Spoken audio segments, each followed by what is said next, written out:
We're going to start off with Pledge of Allegiance. I pledge allegiance to the flag of the United States of America and to the republic for which it stands, one nation, under God, indivisible, with liberty and justice for all. We have a contingent of most of our board today. Selectman Charles Hart will not be joining us. He is unavailable today.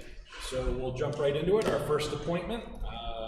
Looks like we have Corey Keefe presenting on behalf of New Hampshire Electric Co-op. So, my name is Corey Keefe. I'm an arborist with New Hampshire Electric Co-op. I manage the Sunapee District and the Ramey District, which kind of Kingston falls under. I also brought Andy Powers with me. He's our contractor from DCS that does the herbicide treatment.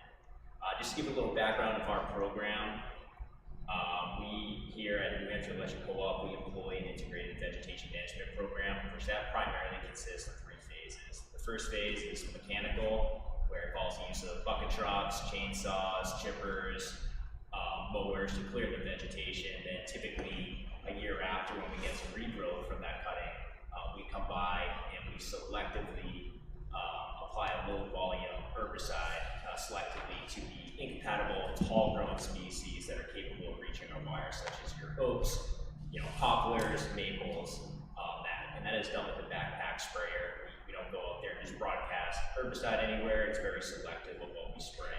And then that jumpstarts our last third phase of the IBM program, which is biological control. And that is typically the phase where a lot of the compatible species start to grow in your low-growing shrubs, your early successional herbaceous, grasses and forbs, and they end up out-competing for shade, sunlight, some of those undesirable tall-growing species. So in a way, the right-of-way starts to manage itself. So that's really the goal of the program. The reason why we implement an IBM program and use herbicides, us being a cooperative, they reduce the cost for our members, reduce the maintenance costs. Number two, they also reduce our restoration time. It makes it a lot easier for our line crews to get equipment out to our right-of-ways, and there's no brush, and to restore power just in a faster manner. And really, the last reason why we do it is for safety, to reduce the risk of direct and indirect contact from our conductors, for our line crews, and also for even the general public. At New Hampshire Electric Co-op, we use one contractor to do all the herbicide treatments in the state, and that's Veg Control Services and DCS. They're all trained, certified, licensed applicators in the state of New Hampshire.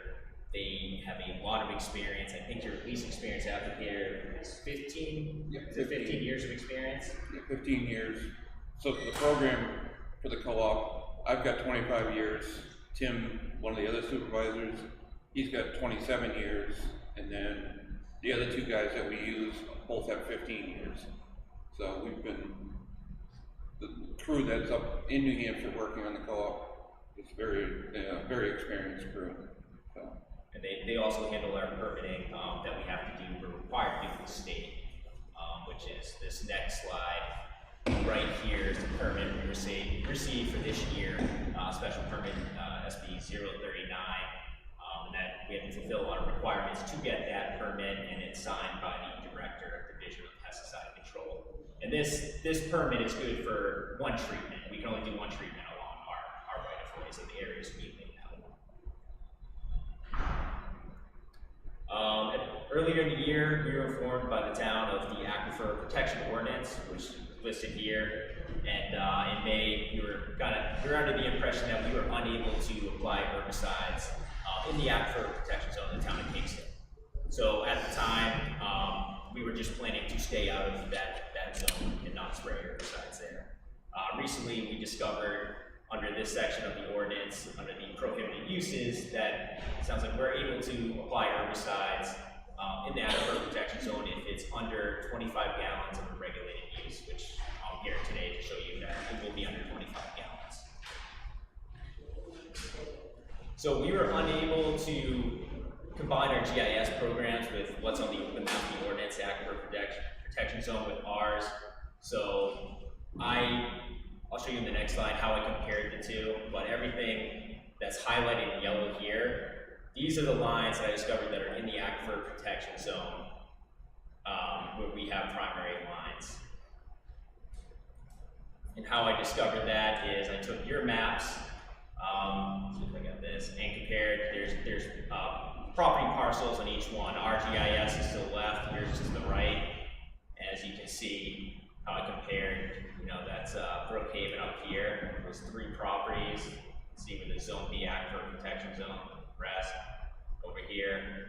That's where it starts. And I also included, when I say span, I might say that frequently, what that means is pole to pole, what we call span. I included this span here, even though it's not in the Aquifer Protection Zone. We still included it, even this one here, I also included this one, which is right over here. It looks like to be out, just to be safe. This slide here, down here, which is this section there. I included these 2 spans here. They could be outside, I just included them to be safe, and I put this one here in yellow that I believe is in the Aquifer Protection Zone. Here to the left, this is our footage sheet, and this gives us the footage for each backspan, which is just, you can see here, that's 17 over, pole number 17 over 21. 1721 is over here, and honestly, most of that span is probably in a different town. The green line is the town boundary, and it lists the footage for that span. You go down here, all these highlighted ones are poles or spans that I believe are in the Aquifer Protection Zone, and the ones written in red are ones that are most likely outside of the Aquifer Protection Zone, but I included them just to be safe. So over here, I added up all these footages from the spans that are in the Aquifer Protection Zone to get this number, which is very hard to see. It's close to like 6,000 feet. And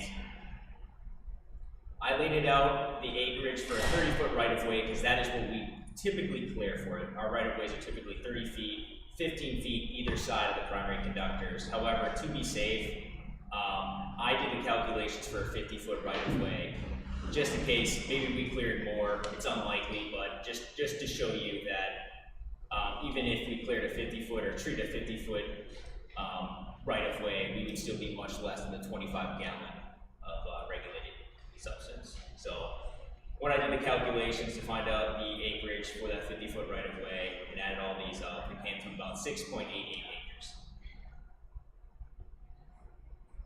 Right here, these are I'm going to show you the labels for the 2 chemicals that we're looking to use in the right-of-way. One is Krenite S. This is a foliar spray. The active ingredient is ammonium salt, the phosphine. And you can see over here, our contractor, we have to follow the label. It is a federal law. Here, we follow the non-agricultural uses, low and high volume. We apply a low volume spray. And it says here, you cannot spray more than 3 gallons of Krenite S per acre. Just you know, I'll talk about later. We only spray at 10 at our highest. Typically, our highest use is at 10% of that active ingredient for the total mixture, which is typically 6 gallons per acre we use. So it's really only comes out to about 0.6 gallons of the active ingredient per acre. And you said the total number of acres was It's around 6.88, and by the label, like I said, we cannot spray more than 3 gallons of that per acre. Right. And we spray a lot less. So at the max, You'd be at 18 gallons roughly. roughly, yeah. This is the other herbicide that we plan to treat, Escort XP. And for that, that is right here, we cannot spray more than 4 ounces per acre. So that's part of the total mixture. We spray less, but the maximum is 4 ounces per acre. What Chris? Yep. Can I ask a question? Yeah, go for it. Before you go any further, Yeah. is there a reason why you choose one over the other, or do you use both in any given season of spraying? So what we do is a tank mix. The Krenite is a bud suppressant. Basically what it does is it won't let the buds come out the following year. So that's what it won't do. The Escort, we included, it actually helps the Krenite get into the plant and takes care of some species don't act great with just one herbicide. So that's why you tank mix to get 2 different modes of action. So you're blending them together in any given tank? Yes. Okay. got it, thanks. So the krenite doesn't work great on softwood species. Right. The S-corp helps with those. Okay, thank you. So after that, doing the total calculations, as I mentioned, if we treated a 50-foot right-of-way, total acreage is 6.88 acres, which we don't. It's really a 30-foot right-of-way typically. If we sprayed the maximum allowed of krenite, which is 3 gallons per acre, times that by 6.88, you get 20.64 gallons. And then if we sprayed the maximum allowed of S-corp, it's 4 ounces, which per acre comes out to 27.53 ounces. Or that comes out to, that's a dry substance. I put in here, because the ordinance just says 25 gallons. That's liquid ounces. Really, it would be dry ounces, which actually comes out to 0.18 gallons. But just to kind of hurt our argument, I converted it to the liquid ounces because it's more. And for a total, it comes out to 20.82 gallons in that 6.88 acres. As I mentioned, some of those spans in that 6.88 probably are not in the aquifer protection zone, and this is for a 50-foot right-of-way. So legally, that is the most herbicide that we can spray in the aquifer protection zone. I can tell you, with how much we typically spray, on the high side I mentioned, for krenite, it's 0.6 gallons per acre. And for the S-corp, it's 0.18 ounces per acre, which comes out to 0.01. We're really looking at more of applying 4.14 gallons in that 6.88 acres. And the gallons you're referring to are of the active ingredient, not of the total mix. That is correct. And realistically, that's for the 50-foot right-of-way. It's probably going to be really between this 2.5 to 4.14 gallons in that aquifer protection zone, because this is for the 30-foot right-of-way, and that was for the 50. So I just kind of gave you a range, and this is most likely what we're going to spray. But legally, we cannot spray more than that. It's a federal law. We can't. So that's pretty much all I have to show that we'll be under that 25 gallons for a regulated substance.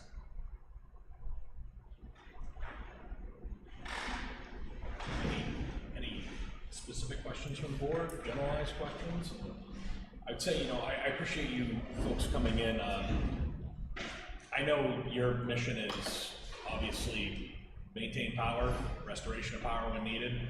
Obviously, this is touchy stuff when you're talking about chemicals, because I know you guys have no malicious intent, but we've been told for years of things that are always going to be safe, and that ends up detrimentally affecting the town. We're dealing with it now with the PFAS firefighting foam that was given us by the feds in the state and said, oh, this is going to be the greatest thing ever, and now it's contaminated and poisoned a bunch of our wells in town.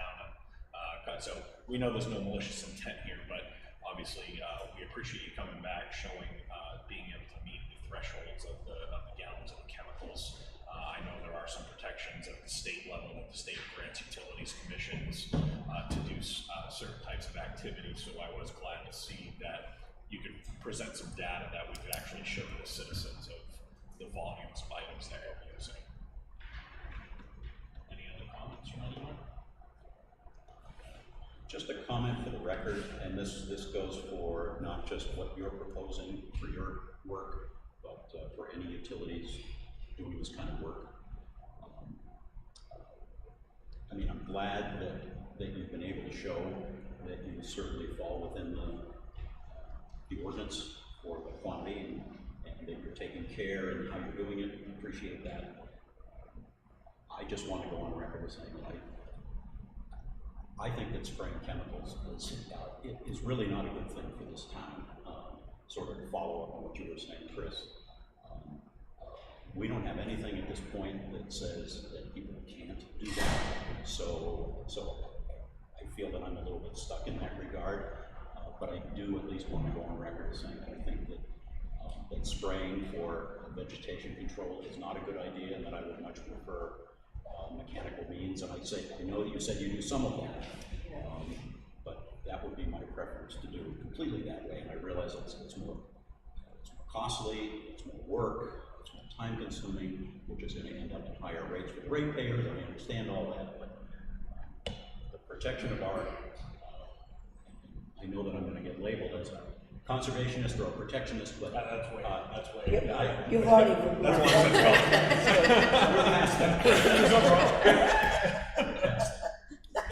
I mean, don't get me wrong. I would much rather see a giant fleet of goats brought in. Yeah. Seriously. But given, and again, to follow up on Biggest something bother Chris said, to see what we're dealing with now with the pollution of our groundwater here in town due to PFAS contamination. I mean, we're dealing with it. It's a costly problem, not only for the town, but it's for the residents that are having to deal with polluted water. It's really tough. So, anyway, that's my soapbox, and for the record. All right. Thank you very much for coming in. Like I said, I appreciate providing the information, showing that you can meet with the requirements of that. It is helpful, especially when we can pass that information on to the citizens of the town. That's all we got. Unless you have anything else. No, that's it. All right. Thank you. Thank you. Thank you very much for all the details. Yeah, absolutely. Appreciate that. Appreciate it.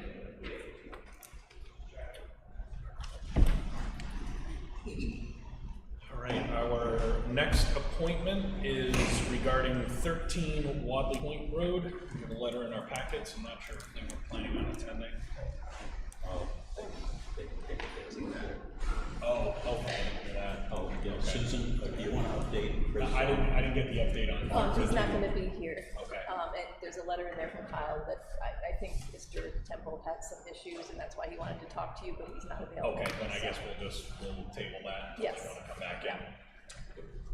Yeah, if he does what Mr. Kyle had said in his letter, then he doesn't need to come back.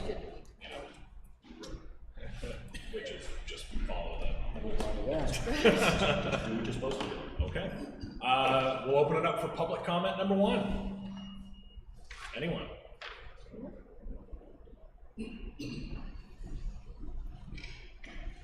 I know who you are, but please state your name and your address. And Yeah, good morning. Pam Brown, 23 Sunshine Drive in Kingston.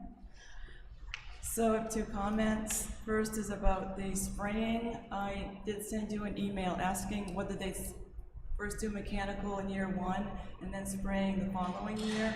So this would be the mechanical year this year, basically, is like my understanding. Just wanted to clarify that. I think they said when they do mechanical, when they do the first, that's usually when everything's implemented, and then the follow-on years are. So when would mechanical treatments be? Would it be this year or next year? By the sounds of it, mechanical is when they install everything and put in the transmission So lines and that's set been everything done, up. so they plan to spray The spraying immediately, is this okay. year. And I did ask about gallons being the actual ingredient or the mixture, because in our aquifer ordinance, it says ingredient or mixture, not to be technical about the language, so it's not clear that they're still in compliance. I also wondered about that request by that resource group that said that we should do an endangered species survey of the area before we sprayed, and that was recommended. I was wondering if we had done that yet, or if that's planned. It was only a recommendation, it wasn't something they had asked to be required. So those are my only comments. That was my email to you. Should I sit down and stand up again for my second topic? Or? No. Pam Brown, 23 Sunshine Drive, Kingston. My second comment is I'm also vice chair of the Hampstead-Kingston Republican Committee, and I was hoping for clarification this morning at this meeting about the Kingston Days policy regarding political organizations at Kingston Days. I know there was some discussion about modifying the composition of the participants, and we've been participating for many years, and I know that the town's budget does subsidize portions of the costs at Kingston Days, and had I known there would be discussion of precluding certain groups, I probably would have been here to discuss the budget prior to this year. So I'd be interested in getting clarification on that. Thanks so much. That'll probably either come up if Under boards and committees. yeah, liaison Okay, reports. Thank you so and, much, thank yeah, you. or if one of the other committee members is gonna be here today. Okay, thanks. Thank you. Any other public comment? Nothing, chief? Nothing?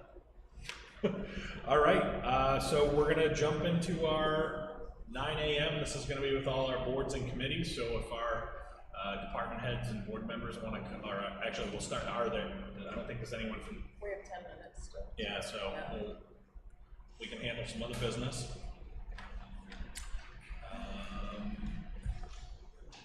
Let's see, you guys wanna go into probably new business? Old business. Yeah, old business, I think we got, sounds like one of those might almost be like an appointment, that are they coming in for the other part of the satellite? I don't know. We could, is satellite coming in? I don't know. I let them know you were gonna be talking about it, so. Well, let's jump into a couple of new business items. All right. Let's do, actually, first one we can do is, we received an appointment recommendation from the Kingston Planning Board. There was a unanimous recommendation that the select board appoint Glenn Compliment and Robin Duguay to 4-year terms for the Rockingham Planning Commission. So those are appointments. They expired. They just expired the end of this month. They expired this month. Expired this month. So those are 4-year appointments. It's part of is it part of the membership? Yeah. Okay. Yeah. So Glenn is sat. He was part of the most recent report that came out, the studies that they did. Peter Coffin had served on it previously as well.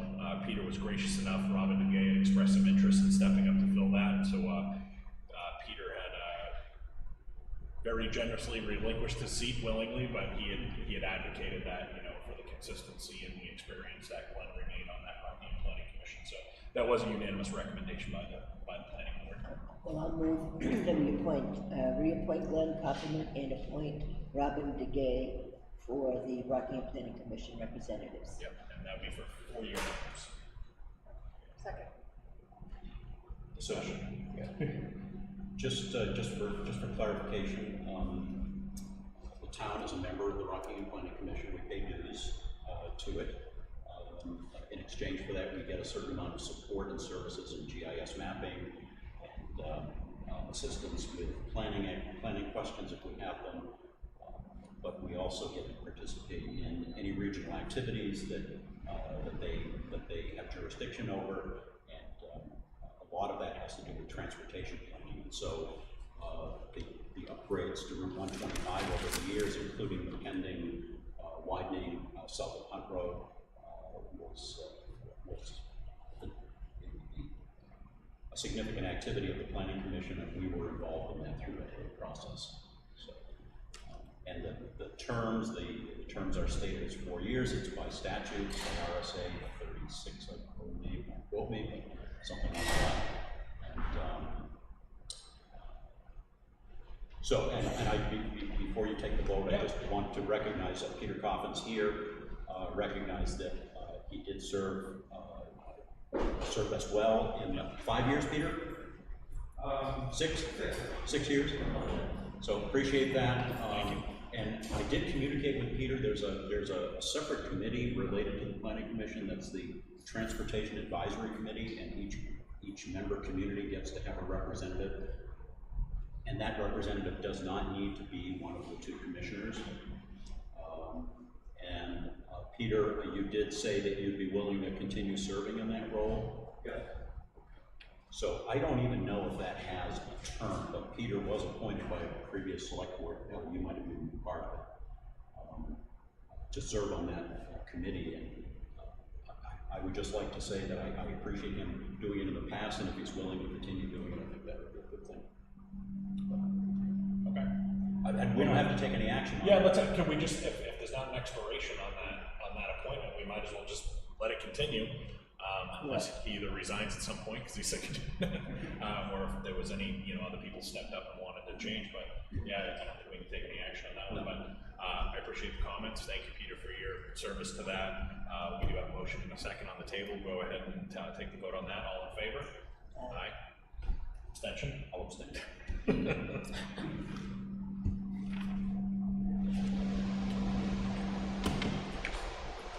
Adam, would you like to come out and talk about the audio-visual computer equipment? Please.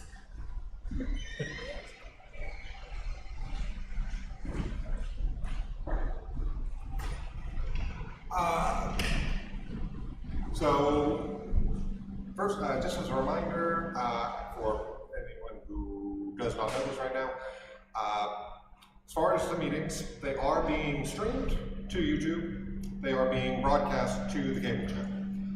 The cable channel broadcast, excuse me, one second. Feedback? Yeah.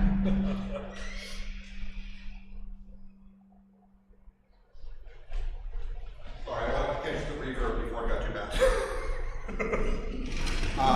The cable broadcast does not have any sound because we're missing the one component right now.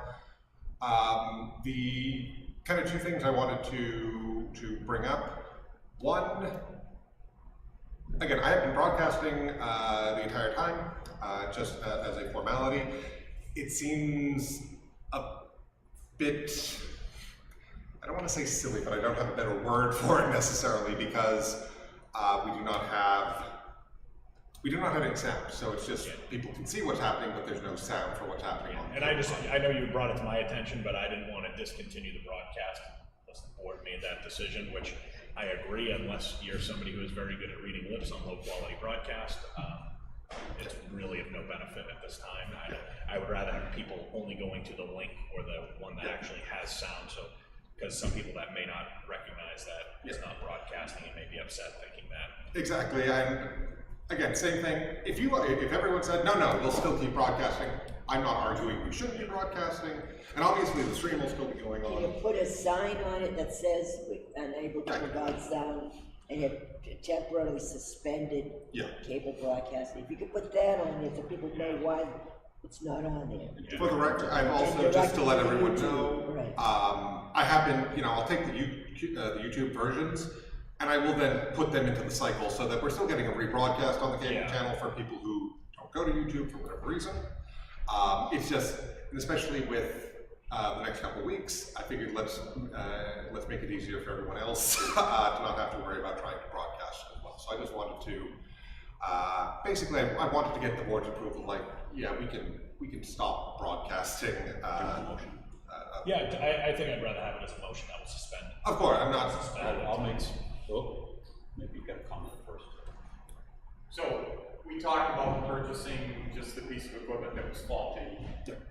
Is that going to be coming in, or? We had just talked about that last week. That was going to be the next thing I brought up. That was going to be the thing I was going to ask about. Do I have a purchase order yet? So that piece of equipment, if and when it gets replaced, would then renew the broadcast capacity? Yes. So we'd only be temporarily suspending the broadcasting. Oh, exactly. I'd only be looking for us to suspend the broadcast until we had the equipment in place. Yeah. Right. Once the equipment. And the word temporary should be on the message on the screen. Absolutely, yeah. Then, once we get the replacement piece in, which was going to be the next thing I talked about, that should be easy enough to swap it in, and then we'll have broadcast capabilities back. We'll also have the ability to change camera angles back, which will be a nice benefit. Okay, well, let's take it one piece at a time. Sorry. Then I'll make a motion to suspend. Temporarily temporarily suspend the cable broadcast due to equipment issues. Yes. And that somewhere on the screen, folks will be directed to the YouTube channel, which is functioning very well. As a side comment, make the motion clearer. Makes it easier. Looking for a second? Second. Okay, further discussion? All in favor? Aye. Side comment?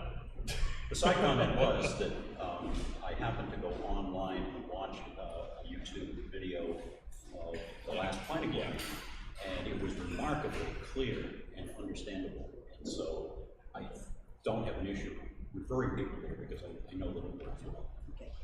If I can have my own side comment, this is a little, if anyone does like the YouTube and has a YouTube account, if you could subscribe to it, no cost to it, you just click a little button, you subscribe to it. If I get 5 more, I think right now if I get 5 more people to subscribe, I can have it go from, youtube.com/16-character gobbledygook to just Kingston, New Hampshire. So it'll be easier for everyone to find. Just a little plug there. So thank you. That was point 1. Point 2 was I know we had talked about not replacing it and getting the upgraded version at some point. With everything going on, I'm not sure if we maybe want to just, for right now, just get a straight replacement, a new version of what we already have, what we already know works, that we could just kind of, I don't want to say just swap in, but it would be easy enough to just take the old unit out, plug the new unit in, and we're back to where we were before. What's the rough ballpark of that? So it looks like, I checked three sites. It's one of those, like, it's just a retail piece. It was $32.99, I think. It was definitely, I have in my mind that it was like, oh, it's about 3,300. Yeah. I mean, we need to be able to find money for that. If we don't, I mean, because What about We the have a cable line franchise? item. well, and I think that's, yeah, okay, so I wasn't, it seemed like the recent history of the line item that comes in for the cable stuff, it was dedicated to everything but the cable channel over the years. So if there's money in that line, that would be the most appropriate place for it to come from. I think that's a great idea. So I kind of held off on calling a consultant in to look at everything we have going on because obviously the great big pie in the sky has shrunken significantly. So I recommend just going with what we already have, a plug and play thing, and then at a later date, perhaps through the budgetary process, we can earmark money to look at upgrading the whole system there. Yeah. And just a side note, that's part of this, on the 8th of August is when the microphones and the Yep. AV stuff is supposed to actually be complete. So. I'm actually going to ask you about that later, so that's good. So I guess with so we don't have to, if you estimate that this wouldn't, it's under $4,000. Under 4,000. So would the board be comfortable if we took a motion to accept him drafting a purchase order that we could sign to an amount not to exceed $4,000 for that equipment? So we're not waiting another couple of weeks to get it on order. Yes, let's get it done. Okay, so I would take that motion. Can you, So moved. I'll second it. Okay. Can we designate that it would come from the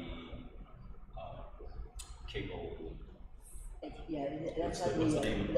it's the line item for the cable fund. Right. I don't know we don't have purchase order in front of us yet. We don't have, right, Yeah. but the purchase order will If- indicate where the money comes from. If there's funding in there, that's where it should come. There is, Okay. we haven't not used that money in office yet. So when can you get that quote and get a purchase order to Paula, and she can make sure that we try to, or are you leaving on? No, that's fine. No, my only question was verbiage. Do we need a quote, or it was just going to be basically, oh look, this is what we need. I'm just going to order. For the amount threshold that you're at, we don't need to solicit multiple Okay. quotes. No, I just You can find the item, submit the purchase order. Okay. And then with the board taking this vote, which I assume will be in the affirmative, we can come in and sign off on it at our. I just wanted to check logistics and make sure I would. attach- You didn't need a literal quote from the company. You could attach a sheet that shows from the vendor what Sure. the price is. Yeah, Just to- Absolutely. Yeah, just do that printout and fill out the purchase order, hand it to Paula before you order it. She'll get the signatures from us, and then you can order it. Very good then. If that's where it goes. Okay. So, any further discussion? All in favor on the motion? Aye. Aye. Unanimous. Okay. Thank you all very much. I think that's all I have. Thank you. All right, so we're able to take care of a couple items, so we will move into, our department heads, boards, committee members want to come forward to the table, and we'll start that session of it.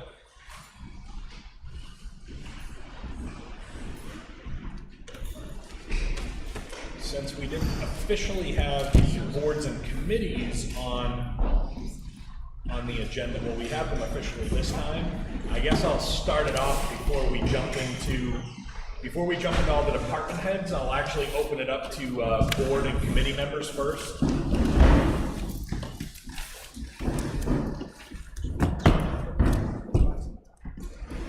Lynn, do you have anything specific for the planning board? Or you're just here for the I party? do not. The planning board has, its workload has lessened because everything's held up at zoning. So once it gets through zoning, it'll come to us and we'll be inundated with a number of different proposals and things.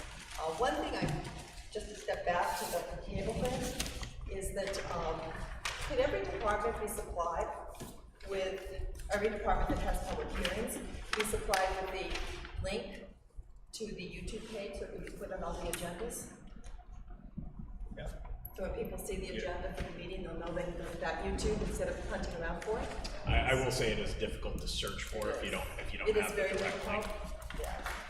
because it brings up a lot of older meetings.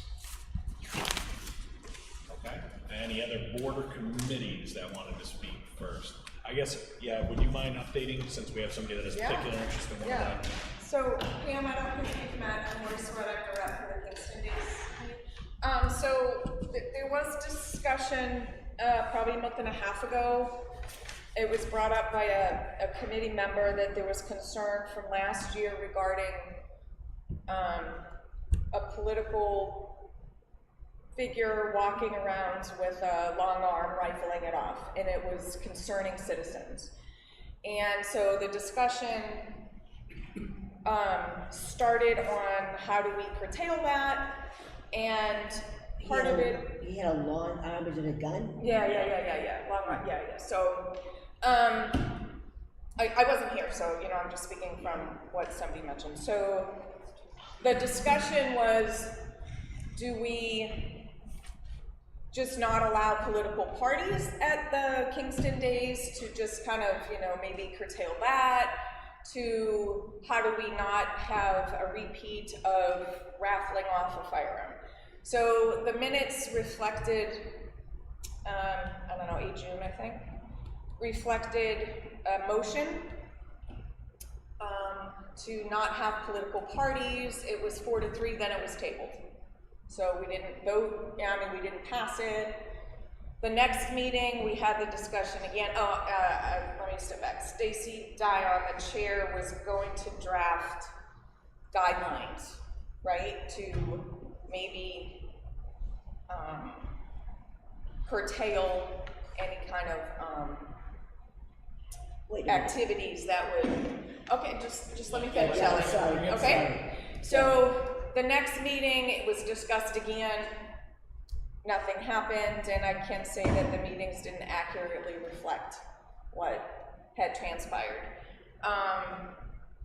So this past meeting on Thursday, we discussed it again,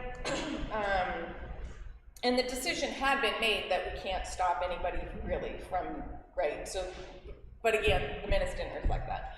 So what we discussed last meeting really was about how do we ensure all vendors stay within their booth and not walk around and solicit whatever they're doing.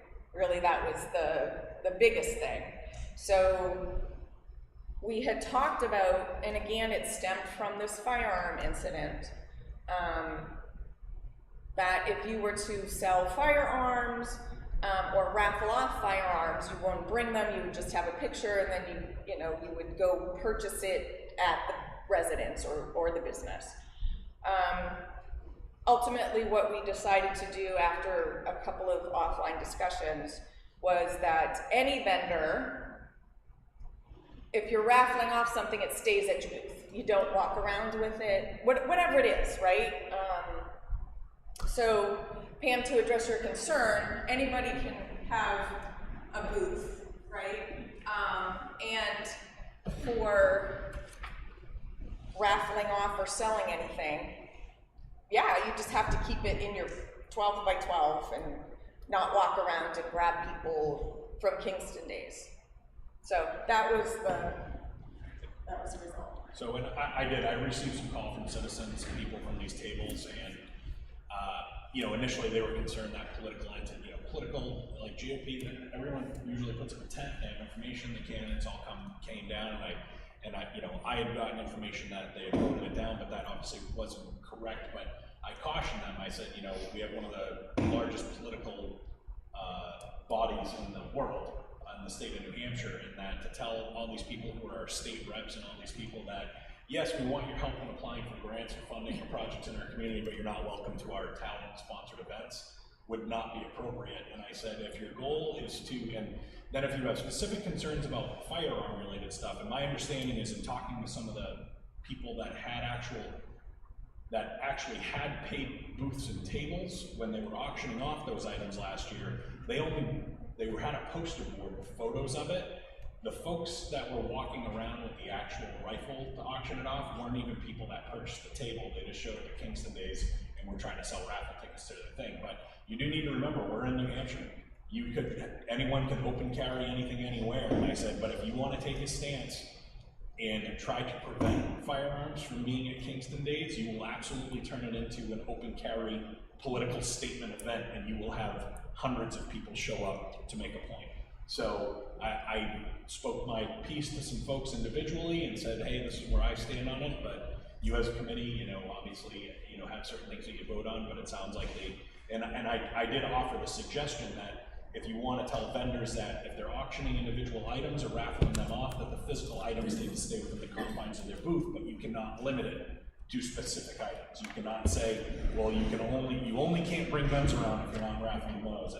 You can't walk around with your stuff that's for auction. If people are selling tickets out and about, I don't personally see a problem with that, but it has to be fair and consistent. You can't single out individual items. But I said, if you try to put a prohibition on it, you will turn Kingston Days into a statement.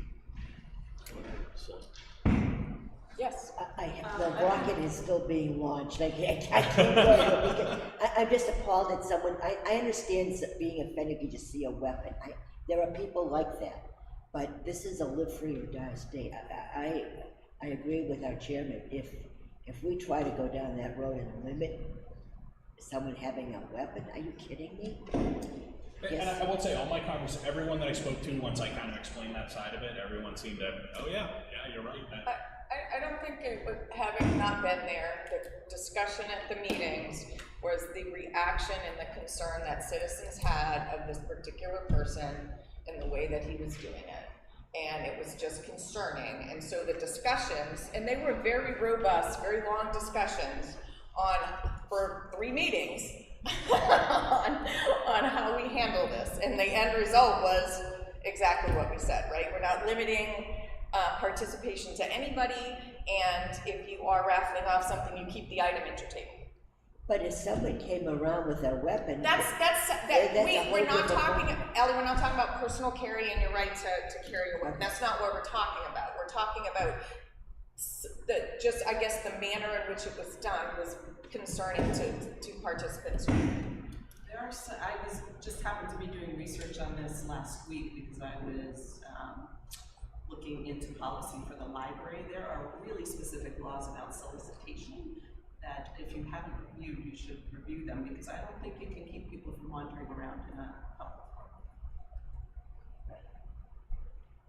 Yeah, I don't think you can prevent them from going around trying to sell the tickets and stuff like that. But right. I think what they were looking at is maybe the terms and conditions of you having a booth and wanting to display items is that the display items would stay in there. But yeah, I don't. Yeah, you can't. Yeah. The parties coming and wandering around. I don't think you No. Yeah, it's more about your items, right? You can go talk. Everybody's free to go talk to whomever, right? It's more about if you're selling stuff, you keep those items. Yeah, because we have raffles that are going to sell at Kingston Days, and people, and they do have taken some items around to show, take a ticket for this item, and you don't want to discourage that. I mean, we rely on those raffles dollars to help support Kingston Days, and never mind the vendors there. But I can't, because otherwise you're going to be mad at me. Yeah. The other problem that they've had in the past is, for example, TD Bank never bought a booth, but they went around giving away free stuff all the time, in and amongst, which kind of upset people who had spent that money for those booths. Sure. And I don't know if this. I don't know if you could do anything I don't think you can do that. anything about it, other than public comments that were made to them. Right. Well, and that was the other part of the discussion was what recourse do we have on the 3 days that we're there with a handful of volunteers? Like, how are we going to corral this anyway? Feel free to join the meetings. They're every Thursday night till the event at this point, because we need this public discourse on how we should manage a public event. And I think they're kind of probably self-solving problems, like you said, people remember that. They're Oh, like, yeah. oh, Yeah. you wanna reap the benefits of this town event, but you don't wanna Yeah. be involved in it. And, you know, what's the cost of it really? And who knows, it could have had a negative effect on them. They're no longer in town. I mean, people said to us, why are you buying a booth when you could put one right out in front of your office? Yeah. And we said, because that's not the way things are done. Exactly. I do want to respond to a comment that Mrs. Brown had mentioned about parties and political parties. Kingston Days has been an opportunity for political parties to take booths, to meet the citizens, and I would not want to restrict that in any way, to be very honest with you. I think that's a great opportunity for the candidates and the community to meet one another. And so, And I wasn't hearing that well, it was related to the raffle, but I just want to reaffirm that we're not discouraging the political parties of any genre from Yeah, I mean, it's a participating. part of what the state is. Exactly, It's that whole exactly. grassroots feeling and going around shaking hands and talking to people, whether, Yep. whether you like politics or not, that's really how a lot of it happens. And we're still gonna have the first primary, and might be December, but Right. we'll see. All right, so any more boards or committees before I work the department heads? All right, we'll start on this side. Okay, so we have chip sealing going on Jericho and Williams Path starting tomorrow. I'm only putting this out here because I don't think anybody lives on those roads, but trash will be picked up first thing tomorrow morning. We've worked with Waste Management to have that on there. Just so the board is aware, we discussed this during the roads presentation, but this will have a different finish than a regular paved road, so you may be getting complaints about that. It's one of those things as people drive on it, especially after a season of plowing, it'll be smoother than a regular road, but it's kind of one of the trade-offs of it being a quarter of the price of paving. So one purchase order you'll see in there is for Peltier seal coating. One thing we had is some of the cracks in the road, we had to get the weeds out of there, so he took his hot lamps and he burned all those off for us kind of last minute. The contractor came in and notified us of that, so that's what that's for.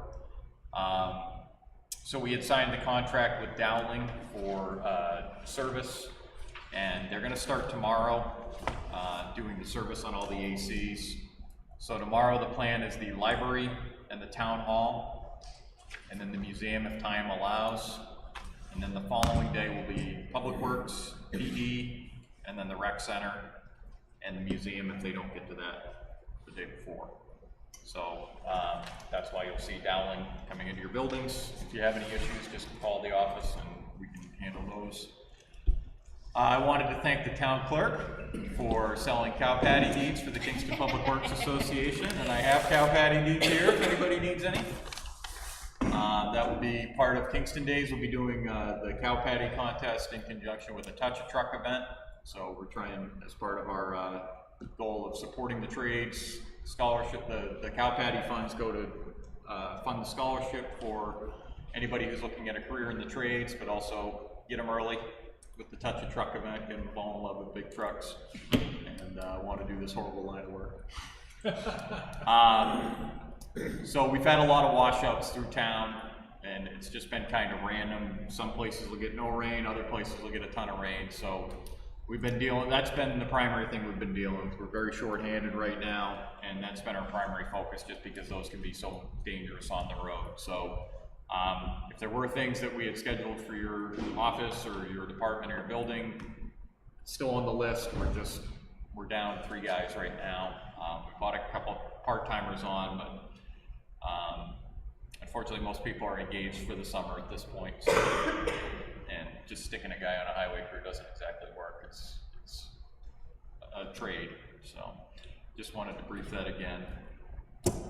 We will be issuing keys for the Kingston Days people for their storage container, so if anybody needs to coordinate anything out of their storage container, you can just get with them rather than us. We heard from Irving, and they have given us they give us daily pricing for the fuel to lock in. Our contract is up at the end of August. So this past year, our current contract is $3.77 a gallon for oil and $1.72 for gas. Today's pricing was $3 for oil and $1.39 for gas.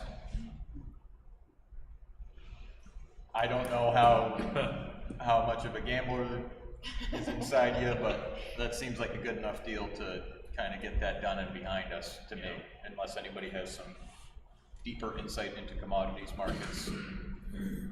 Legally, no. Don't we get the oil from?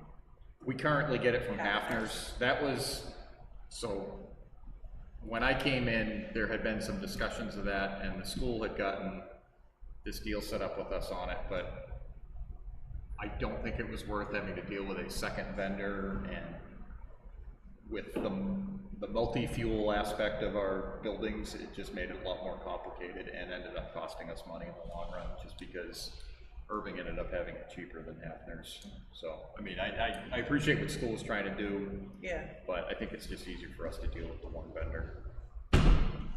So let me just throw something out there for my own. So is this one of these exceptions to the RFP process because of the threshold amount, because it's a contracted service for the town? Because I know we found some things that people are like, oh, we haven't done RFP for that, but why do we have an RFP policy if we're not gonna follow it? So, the Irving contract is done in conjunction with numerous businesses throughout town. So we bulk buy gas through them. So there's a few restaurants that are going through quite a bit of fuel. I did a good bit of research last year, and we are getting far better pricing than we would with any other contract. So if we opened it up, I get it, the numbers you're saying, I think our RFP policy, if it doesn't specifically state, there should be extenuating circumstances, but we have to be able to articulate why we're not going to follow a procedure. It has to be an exception to the rule. Correction, that's the thing for me, is if we're not gonna abide by the actual policy that's in place, there has to be articulable circumstances that we can vote on as a collective to say why we're allowing an exception to that, which I'm fine with, if that's information that's presented. So if the board feels comfortable with him coming back with some formal presentation of numbers that we can take a vote on for how that contract would work, I think we might feel comfortable doing that. Because the way the commodities markets have been working and swinging, I mean, you could see $1 increase over the course of a couple of weeks, and that could obviously cost us tens of thousands of dollars. So can we approve the two quotes that Mr. Cruz has suggested, that recommended that we go for, with the stipulation that we need a caveat to be included in the policy for just such exceptions? So that we don't lose sight of the fact that we need to update the policy to reflect the ability to sometimes make an exception to the RFP process. There are some specific exemptions in it, but. And I don't know what they are, but I think Paul is going to get it. Paul's going. Because, and I think we recommended this before. I recommended that we should have some language that says yes. and it should be on a unanimous decision. Like, that's the way we've done it in other governments. It would be a unanimous decision to not, to do essentially a bid waiver. But I don't think there's anything preventing us from implementing that language. it sounded like that you might have been suggesting that the DPW director could show us some comparative pricing. Well, I don't know if we start going out to other people. I mean, based off of those numbers, I don't know of anyone that's getting like. But I think so either. Yeah, it's like your house. The tank is provided by Irving, so there's going to be a cost associated with the new vendor coming in. So we'd have to pay to have the old tanks removed, and then we would have to pay to have new tanks set. So if you affirm to them today, they would say, okay, those work, and they'll lock those prices. Yeah. So every day they have new pricing. Yeah. So, and just for frame of reference on here, we did go out to 3 vendors last year to get pricing. I just wanted a sanity check as I was new to the whole process. In the past, it was actually the chief of police who handled the the gas contract, because he had set up the whole deal with the other businesses, and it's just basically we're part of a buying club with other businesses, and that's what our pricing is based on. Okay. So, the oil was because we were with the school, but again, it was 2 weeks later, when I was able to price out other things, and it was an 11th hour thing, like, you've got to sign today, but I still got other pricing, and we did not get the best pricing. So, Well, and quite frankly, even us still being in the midst of summer, I mean, once we actually get weather where people want to actually go do stuff and it's not raining all the time, I think the commodities market is just going to increase with the demand in the summer and then as we go into the threshold. So, what do you say the numbers were today with $3.79 for No, oil? $3 for oil and $1.39 for gas. Okay, I would feel comfortable making a motion that we authorize the Director of Public Works to engage with those numbers. I'll make that motion. Paula, did you? Second, is there second. What? Did you look up the RFP? Is there an exception for us to not have? Well, is it above 25,000? Oh, it will be. Yeah, so, I just had it.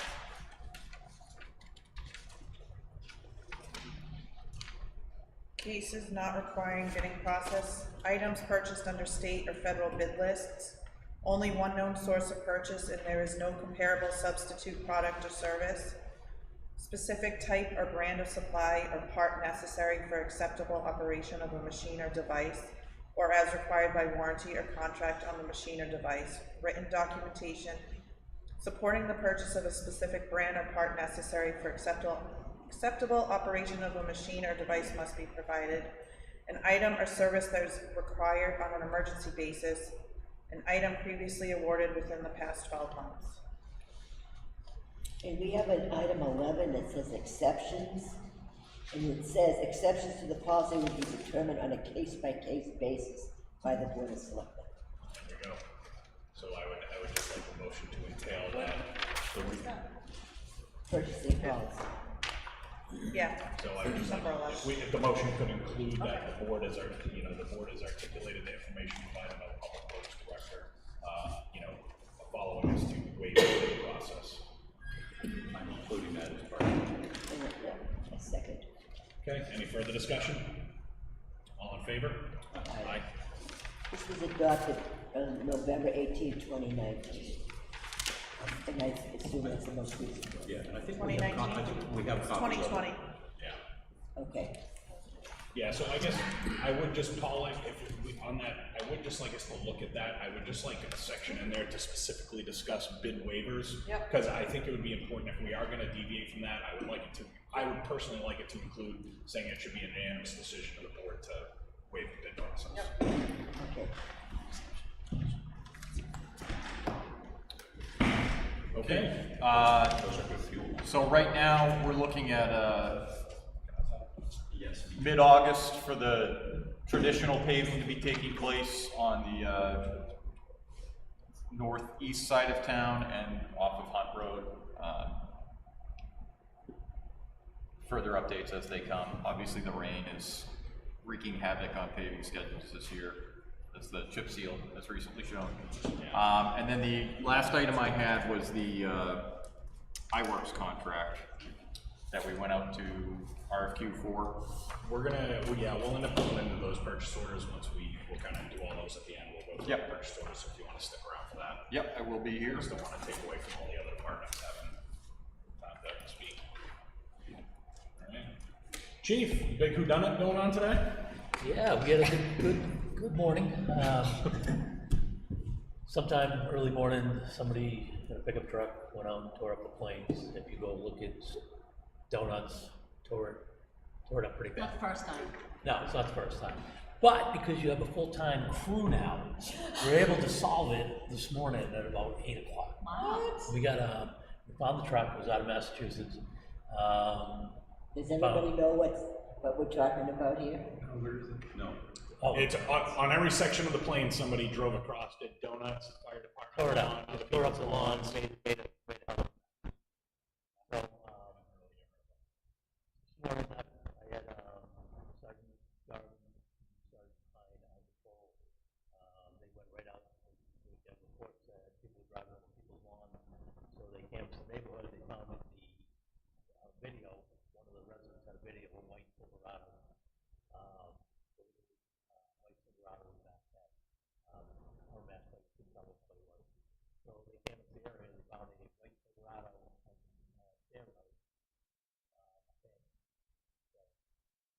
There,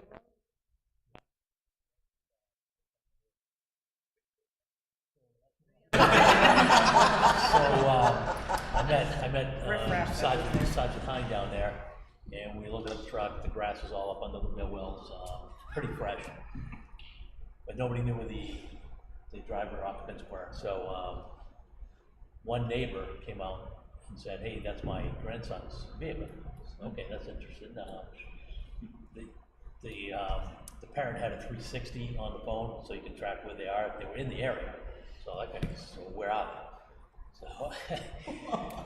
So there was a little stream going under the bridge, and there was a little water thing. So I was hoping, you know, if they're drunk, they may have fallen over or whatnot. So I searched the area, checked, I saw a body. I'm like, oh.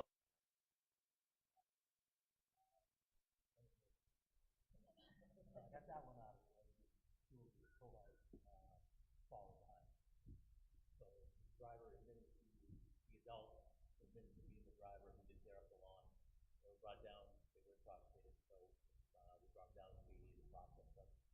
Two juveniles came in with names, but they got the goods to the parents, and we will get restitution for the damage done. That should be a lot. Not to mention, I told the Public Works Director, we may have some community service candidates to fill the backlog of, not a bad idea. That's a really good idea. So, case solved, pays to have a full-time staff. And speaking of full-time staff, so unfortunately, Pat Chabon, who was our ninth full-timer, he is the SRO. He is retiring August 31st. He put his papers in. That's not a bad thing because he wants to stay part-time and remain in the school to be the school resource officer. All expenses paid by the school, not the police department. So that's a good thing. Now, I would like, if it's okay, to start advertising for a replacement for him as a full-time position. I would like a full-time certified officer. I don't want to go through the academy with a new rookie. So hopefully we can do that, put that out. Chris, you had made mention that I need to make some stipulation that. Yeah, so if you're gonna, even though somebody has declared their intentions to retire or leave, if you're gonna give a conditional offer, part of the conditional offer needs to state that based on the anticipated vacancy, in case something happens in the meantime and they withdraw their retirement and stay, because usually you can only do a conditional offer if the position's available, but there's language that you can put in there too. Okay, and again, I want to keep that strictly full-time certified. So the other thing is, put an RFP for prosecutor. I had two bids, one for 45 and one for 37.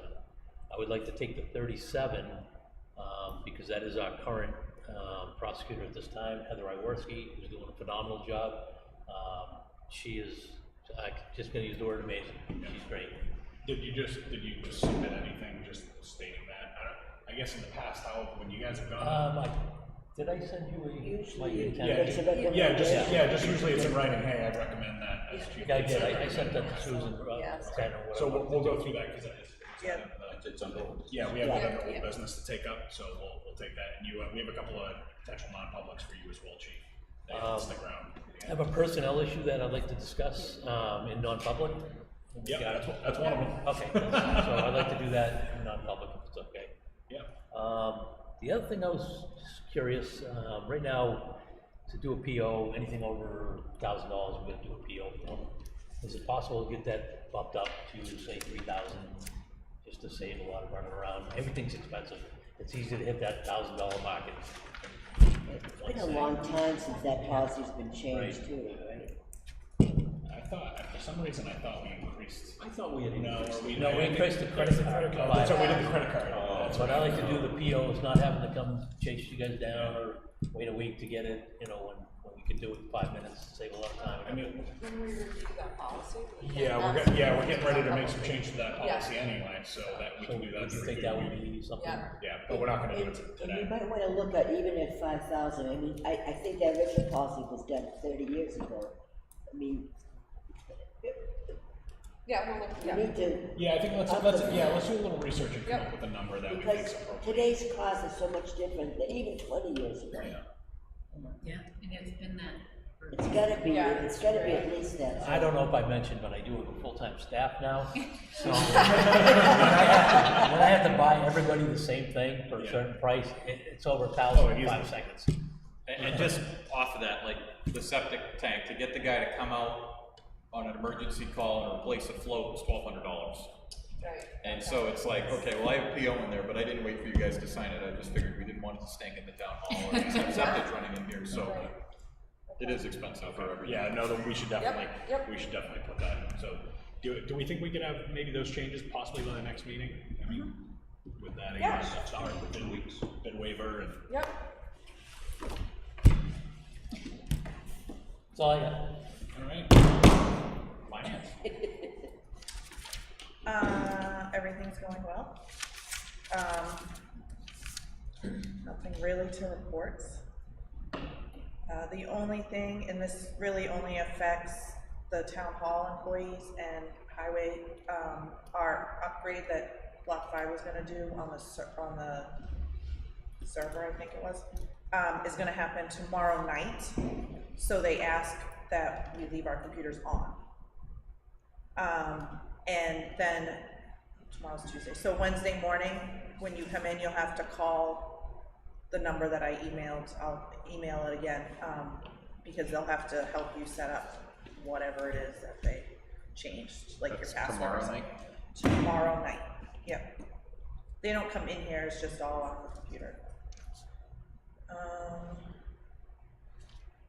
I think that's, I'm gonna have to get bids or RFPs for a new auditor because I believe ours ended this year. So I'm gonna be in the process of getting that stuff out. That's it. Nothing? Everything's good in the historic district. All right.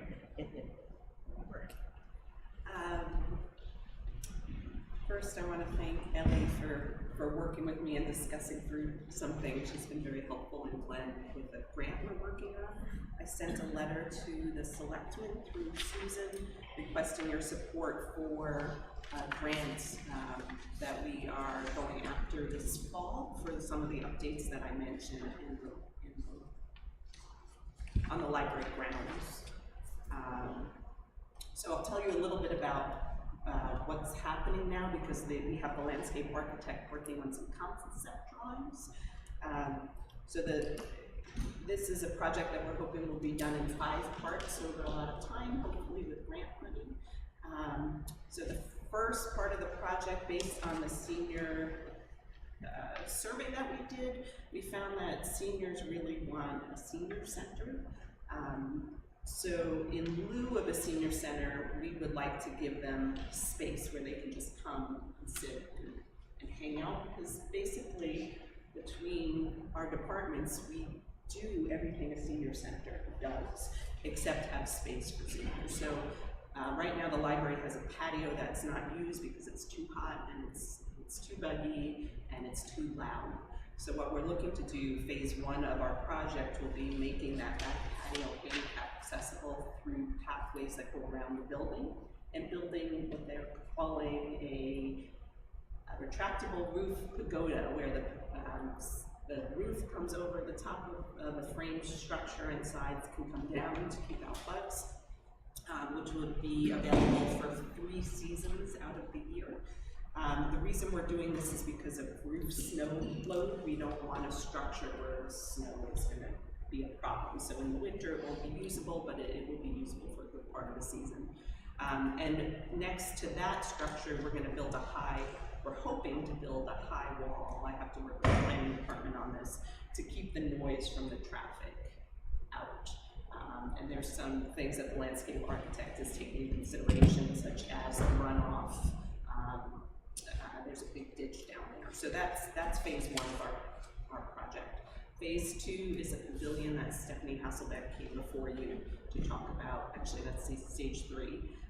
To give us an outdoor programming area. We're really getting more popular and running out of space. We'd like to move some things outside and make kind of an outdoor learning center. Phase 2 is working on the trails, and I've been working with CELT to try to figure out how to connect our trail to CELT. We're also working with the landscape architect to make our trail handicap accessible, to give people an area where they can walk comfortably, because one of the findings that came out from this survey is that people don't necessarily feel safe even when they're walking around the plains.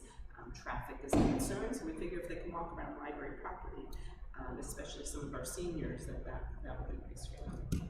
And then the last 2 phases relate to children's play areas, but that's down the road a bit. So I hope that the selectmen can support us pursuing grants for this work, and that's why I wrote you a letter requesting your support for that.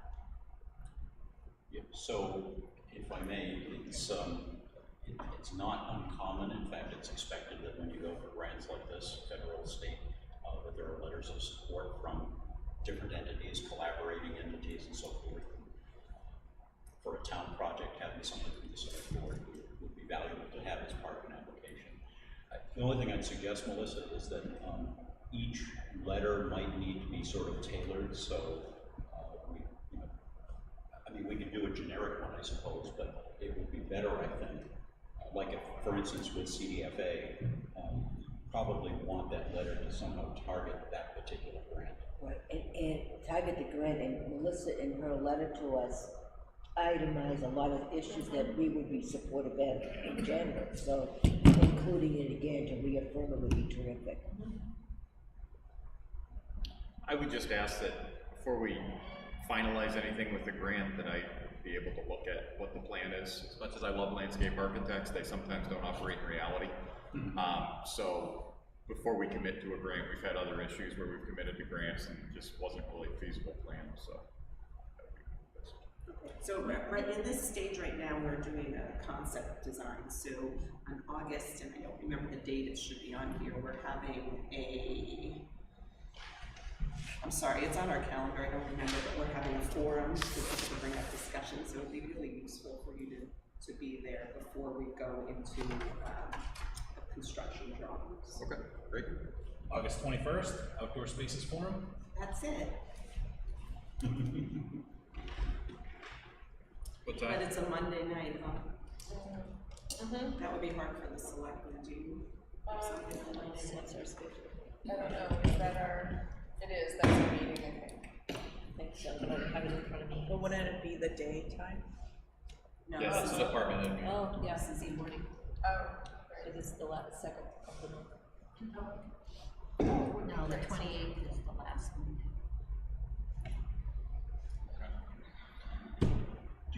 Melissa, do you want some action by us at this point? Yeah, do you need the letter of support at this time? I think so. Because I'll make a motion that the select board issue a letter of support to the library for their project. Second. Any further discussion? All in favor? Aye. Any opposed? Okay. Just a couple of other things just to keep you up to date. Summer reading continues. We have about 100 kids participating, 100 families, I should say. We're going to wrap it up with the Imagination Festival, our second annual. We expect it to be a smaller event than we anticipated, but the kids are having fun. We're going to have a magician, and then we have some other activities leading up to that. I gave you an adult calendar, not a kid's calendar, because I think that's more pertinent for people here. One of the big things on the adult calendar is senior programming. We continue to work together, Marissa, Paul, and I, thinking of things that we can do for senior programming.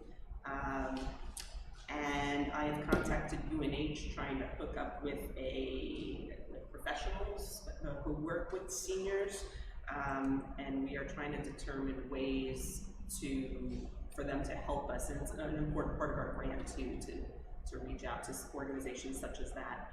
One of the things I wanted to bring before you is UNH offers mental health training, which I think is beneficial to my employees, but I also wanted to open it up to town government. If you are interested in that, I will ask UNH if there's a cost to this and proceed to set up training for everyone. So Is would it there like be? is it like a mental health first aid class? That's what it is, exactly. So, Those are really good. Okay. I mean, if, I don't care what part of public government you're working in, you are going to come into contact with people that are in trouble.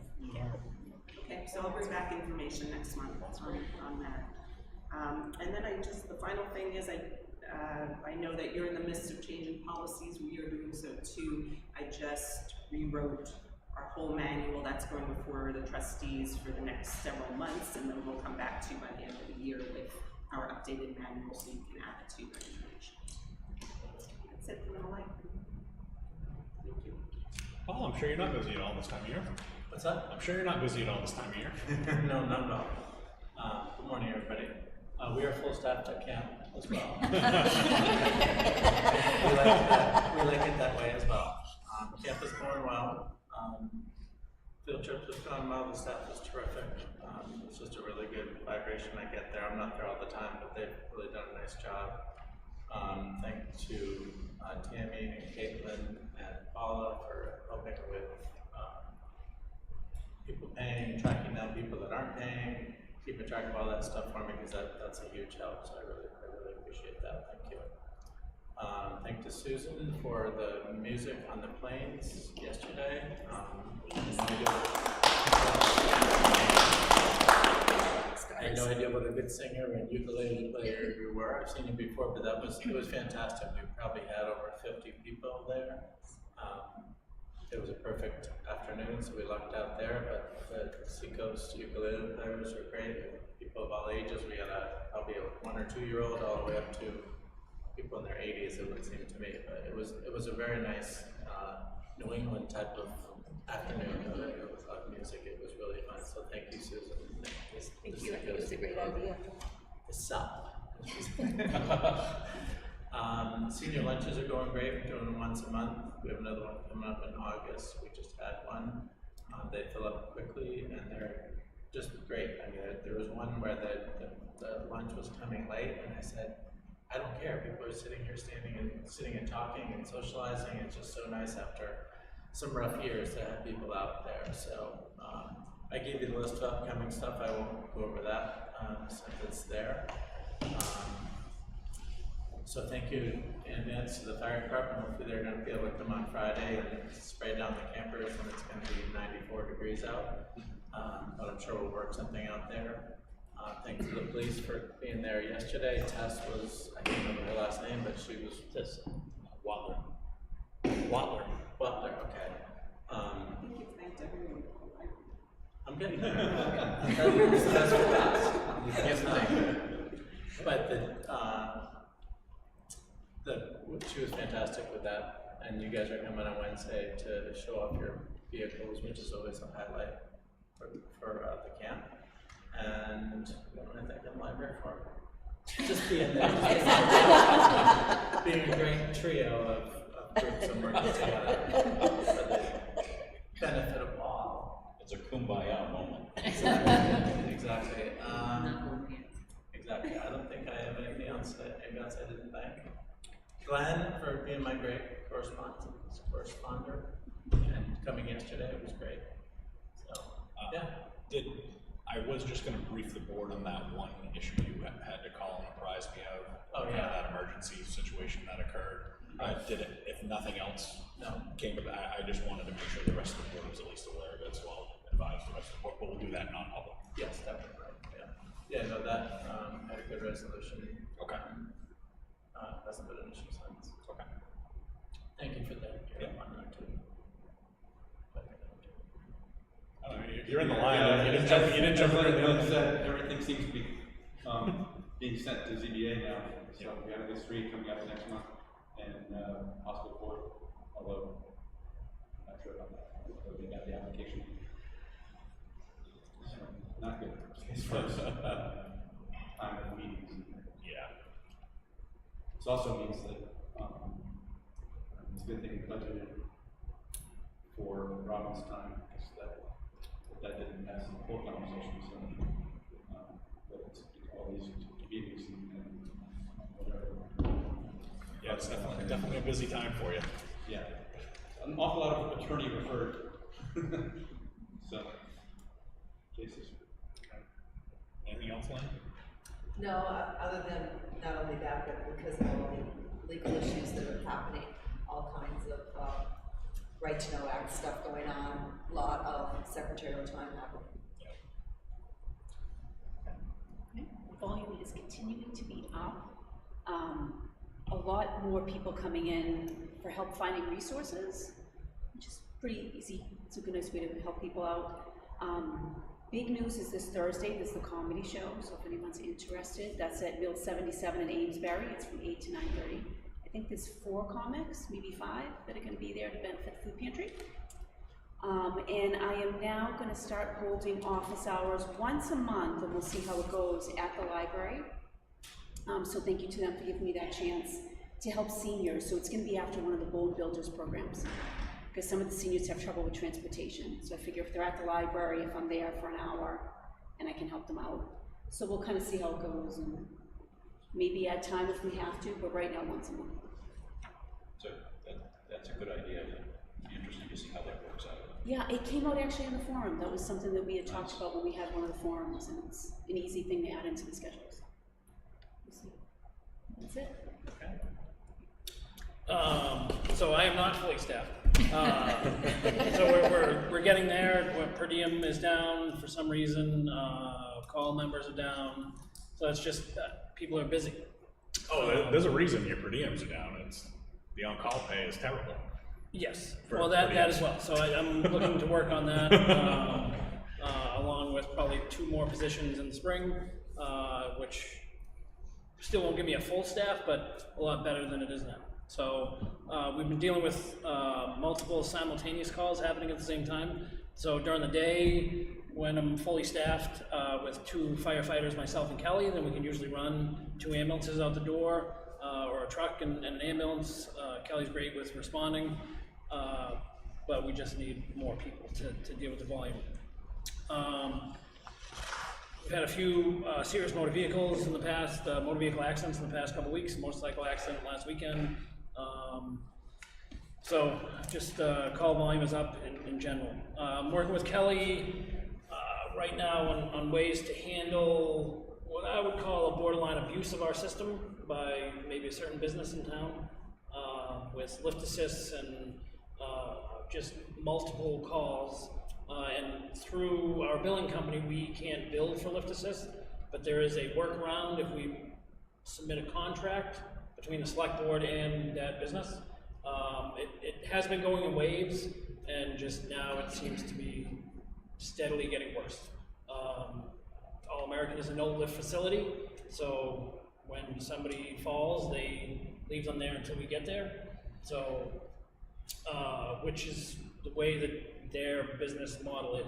So they have another place in Bedford, same exact company, and they're also in a no-lift facility. So I've contacted the fire chief of Bedford, and even when I first became chief, and asked how we could handle it, and he said, if you figure it out, let me know. So this, Kelly did a lot of research on this, so I think this may be a way to at least sway some of the non-emergent calls and kind of abuse our system.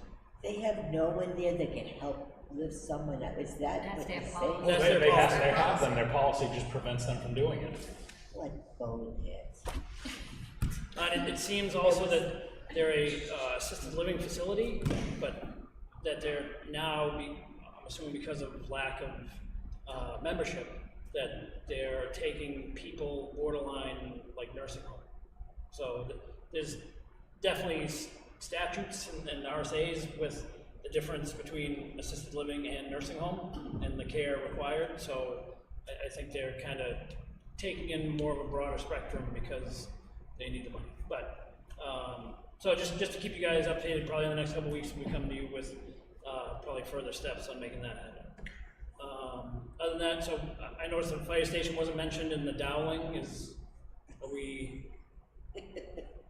I haven't made you upset that you were kicking me out of the contract, are you?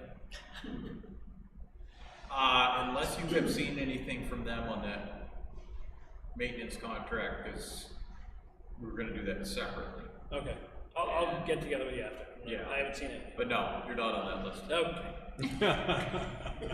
Other than that, that's all I have. Okay, thank you. So we still have 79 dogs that are unlicensed.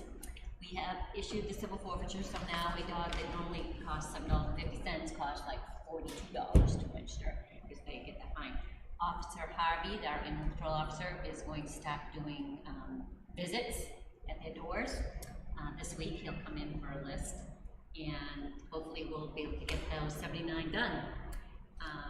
Taxes, we out of $10.2 million, we have $582,000 outstanding at this moment, so it's not too bad. Elections, I've been going a lot to Concord and learning about all these new things that they're trying to implement before next year, which is a little scary.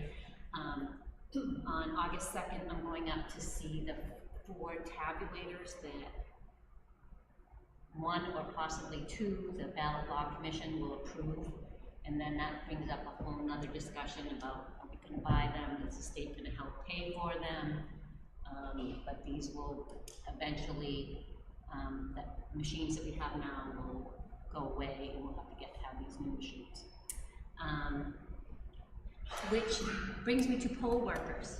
If you know of anyone that would like to work at the elections, we will need people desperately next year. So some of your seniors that still can hear and would like to participate, we would love to have people join us because we are. I mean, I could provide a list of people that would like to complain of how it was handled after the fact. Oh, sure. That list is usually pretty extensive. Yeah. I don't know about people that are willing to volunteer to work it though. I think we should volunteer Mr. Ken Weiler.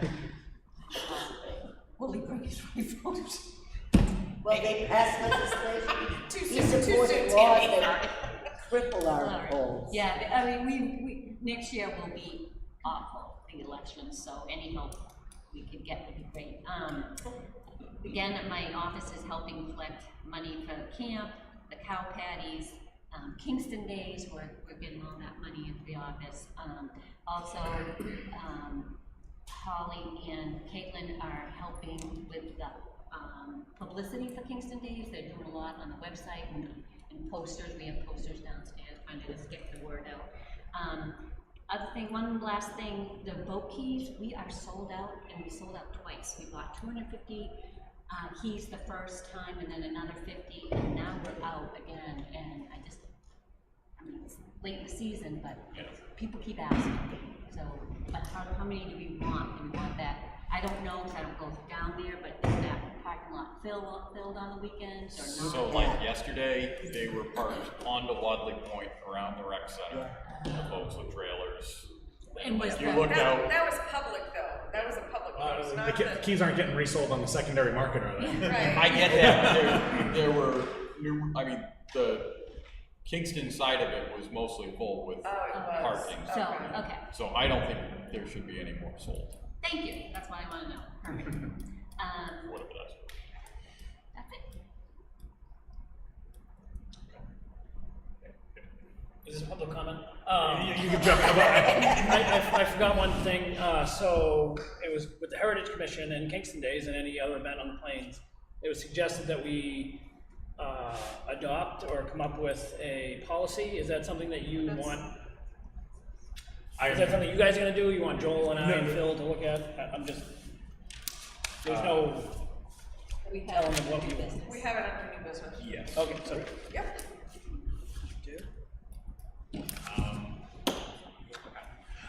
My one concern is that because we didn't advertise a limited number of keys, if a town citizen comes in and says, why don't I have a right to get a key? Why did these other 500 people have a right to get a key? I pay my taxes, why can't I get a key? There's only 300 people, but yeah, I know this. That would be my argument. In the past. Maybe I didn't get a vote until the middle of summer. We only sold 200, and then when COVID came along, we increased it to 250. And then, I only have so much money in my budget too, to buy the keys. So, and the money that comes in goes to general fund, it doesn't go against that $500. Don't we have a safety factor to consider? I mean, with cars parked around the corner, that means there are a lot of boats on that lake. Okay, so, I mean, I can sell another 250, but if then they can't park it. Well, I was gonna say, it's first come, first served when it's filled up, but. And it's first come, first served when they buy them. Yeah. It's not like we're restricting them from the lake, they just have to use the public access versus. Right, right, and I have told people that, you know, that you can park, use the other. I would say it was ridiculously busy yesterday.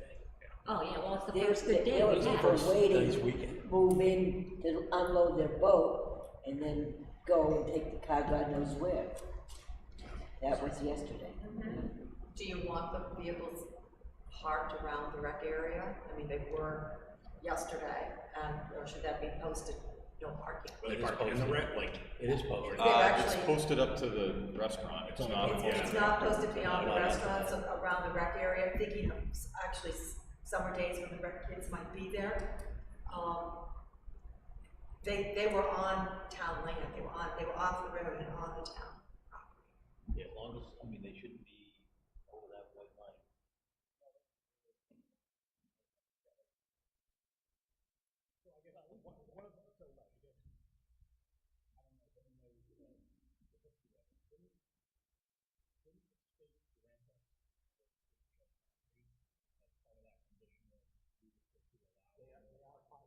Yeah, they are right at the Parking in there, but not past the gate. Yeah. I mean, once we get all that stuff out of there, maybe we can, up to you, obviously, but. Oh, yeah, it has to be clean, yeah. Okay. But my understanding was that the state gave us that property to provide additional, so I understand there's a balance, and I don't want people over by secure equipment and items and stuff like that. And we are providing quite a fair amount of parking in there. If you ever want some entertainment, sit there on a Saturday morning and watch someone try and back up their boat. Listen, driving through the 30 seconds I see of it is entertainment enough. Yes, and this is what came up with the boat launch grant, is it's not even a lake, it's a great pond. It's called a pond for a reason, it's because it's not very big. And like Saturday was a great example. You look across there, you probably could have hopped halfway across the lake from boat to boat. I mean, to open that up so that we can park as many cars as. Oh yeah, no, I'm not even suggesting that. I heard that somewhere, and I wanted to know if that was truly the intent. And I do feel we're meeting the intent of that lease agreement, because that was the main priority, is allowing parking, and so it wasn't choking up businesses and blocking the rec. I don't think, like the rec proper, where the access to the building was, that was not blocked. Where there are no parking signs, that was being honored. It was just people going up the street, further up the street, there's no parking signs, so they parked there. I think the further away you force people, then they're gonna be walking down the street and carrying all kinds of crap down the road and dropping it just. I don't think it was on the planes. It wasn't encumbering anything, or it wasn't hindering anything going on, and even with, if the kids had been at the rec, there is the fence around the perimeter of the rec. I didn't see anyone violating that, and I think it's a situation we should keep an eye on. We did have the salary and wage subcommittee. Were you all, Tammy, did you have anything else? Okay. The salary and wage subcommittee met we had a couple of department head members, Ellie and myself. Chief Johnson, Chief Graham was via Zoom. We appreciate him not turning his camera on. So I thought it was a good first meeting. We just kind of gave everybody some assignments. So people, if they haven't reached out to you already, they'll be reaching out to anyone, department heads, anyone that has employees with salary. They'll probably be asking you to maybe help get some of the information that they're going to need to bring back to our next meeting. So as we gather data from multiple towns to figure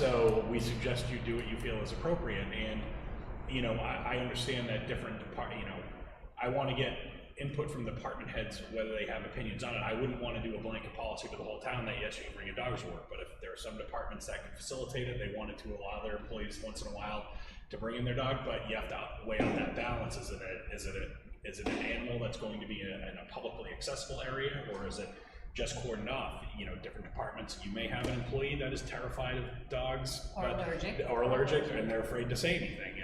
And you know, Or we had an issue, I beg your pardon, I'm sorry. No, But we did have an issue where someone had fleas, and brought fleas in the office too, so just remember. not- 3 times. Yeah. 3 times, yeah. So, is, That we know you know, of. we didn't want to just, I get it, the workplace is a vastly different place now, and they're trying to do all sort of things to make people happy, because nobody wants to work anymore. But before the board just said, no, let's make a decision to either allow them or ban them completely, we wanted to get some, is there any department that had an interest in allowing that, or do you think, you know, is it problematic for you when somebody brings that are not service animals, they're bringing them into the lobby? Yeah. We actually can't keep treats for them, so. And I get it, for some folks it's not an issue, and it's like, I know, you go to Lowe's now, and you everybody's got their dog with them. Well, I know some people, like, I'm a dog person, I have dogs, but I don't bring my dogs there because I have some people that they're just terrified of all dogs. So everywhere you're going now, people are bringing animals that are absolutely not service animals. They're bringing them into restaurants, places of business. Is that anything we want to entertain, or do we want to just say, no, let's avoid the headaches that are associated with it, and take that stance? So if anyone has an opinion. So are you asking that it's not bring your dog to work, but citizens can bring the dog in if they're coming into town hall? I think we're looking at both. Well, it's both. Okay. Except a registered service animal. We can offer no prohibitions. Well, there's no such thing as a registered service. Okay, so then, but if they say it's my service dog, then the only thing you can ask is what qualified trained task, what task is it trained to perform? So my therapy peacock is okay? Only if you call it a service peacock. No, and the only animals that are recognized nationally as service animals are dogs. So if someone has a service dog, do they have a certificate? Nope, there's no such thing as a registered. If they have a certificate, then you know it's not a service dog and they just bought it on eBay or Amazon. Pretty much if they say it's registered, they have a certificate, it generally absolutely isn't. Do we know what other towns do? I don't.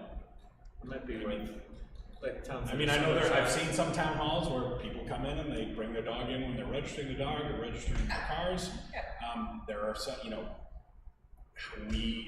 we've dealt with it over at the courthouse on numerous occasions, because you have people that have to go to the courthouse for something, but they're traveling the country and they're living in their RV, so they're terrified about leaving their animal in the hot vehicle during the summer.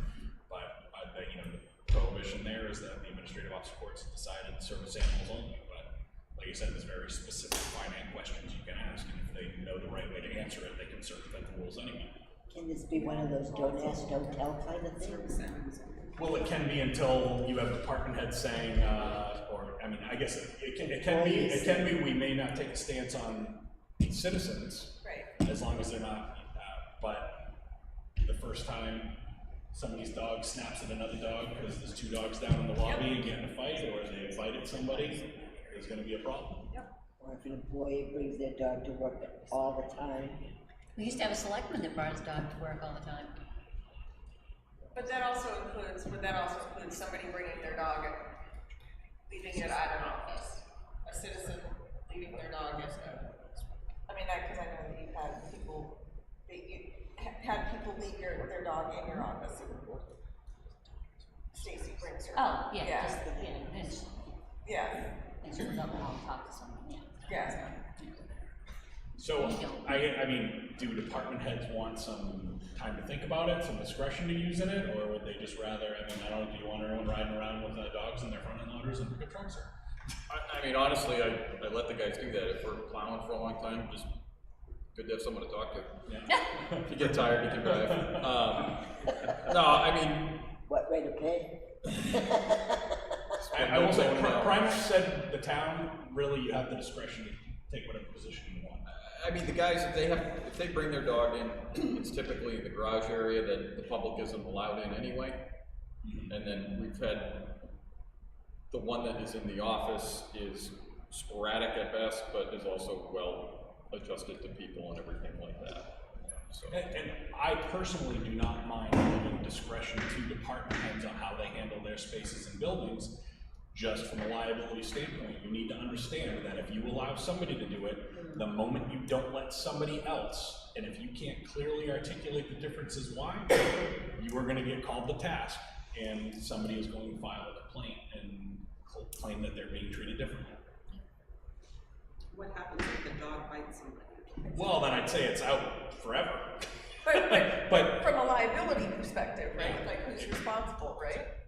I was always under the understanding, and that my guys and girls want like a station dog, and I was always ladies, guys and girls. Whatever. Good job. That's fine. My employees, but one, I told them to get fish first, and they've killed 5 fish. So I'm not overly concerned, but I was always under the impression that because Primex usually takes a more safer stance, that because of the liability of you don't know if the dog's going to nip at you but not you, or likes men but not women, or whatever. I was genuinely surprised at Primex's position on this issue.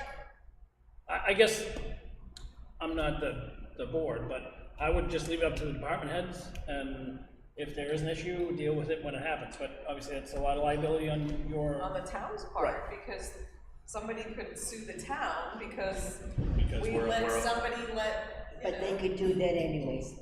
Well, the town is always at risk for pursuit. Sure. No, And we if should mitigate it. If where we we don't can. allow dogs and someone still comes in and has a little guy in their purse and you don't even realize it, and that little dog has a wicked bite, we're still liable.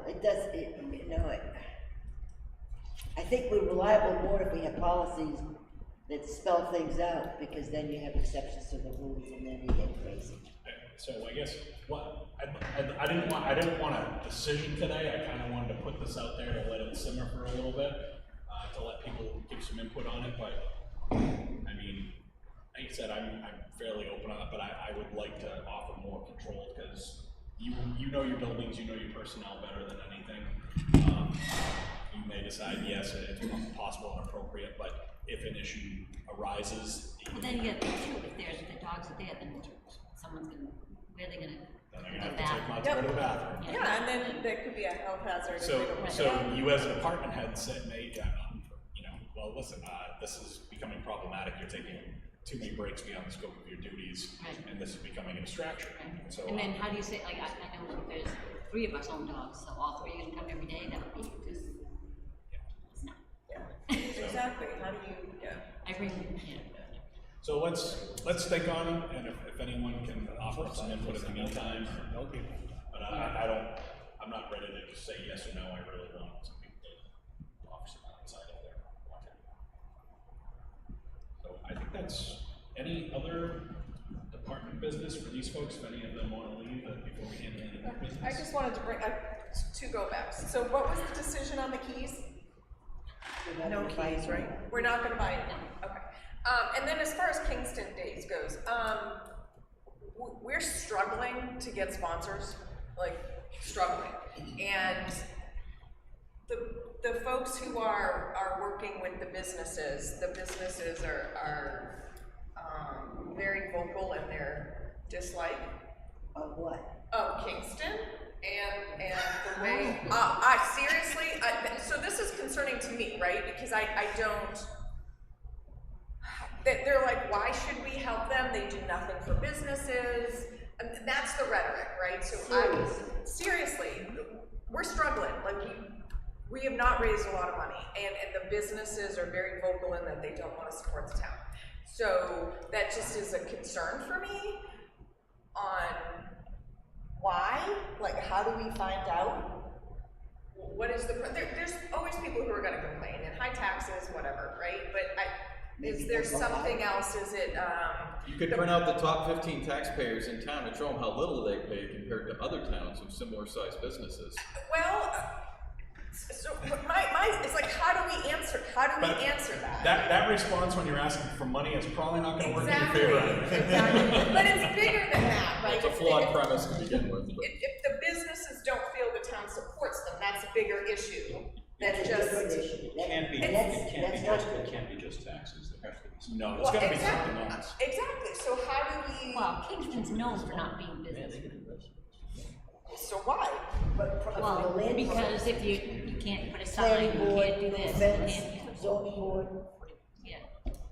So We're I not- don't we're know, not is business there a way we friendly. can have a business forum? Like, I don't know, to find out what the concerns are.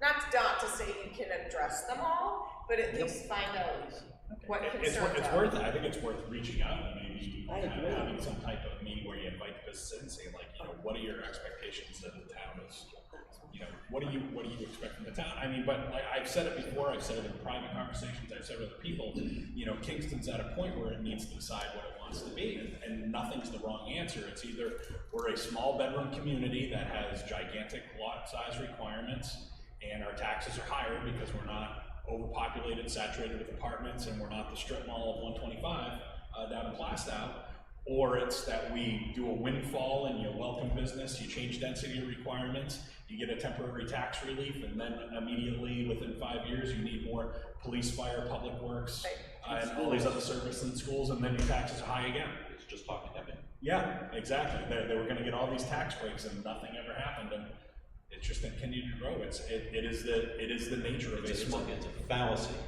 that by increasing the level of business activity, that it's gonna reduce property taxes. Correct. You does not do it. You always need more services that eventually, you may get a buffer for the first couple of years, Yes. but you always end up requiring more services. So I love that we're a small community, and yes, there are things that is difficult to bring a business into this town, whether it's zoning, building requirements, you know, but this town has voted to place a priority on aquifer protection and conservation and dedicating a certain percentage of land mass into conservation and use, and we're either a small rural community that it just costs a bit more to live here, or you overrun with everything, and then in 10 years it's still expensive to live here and you have to move an hour away.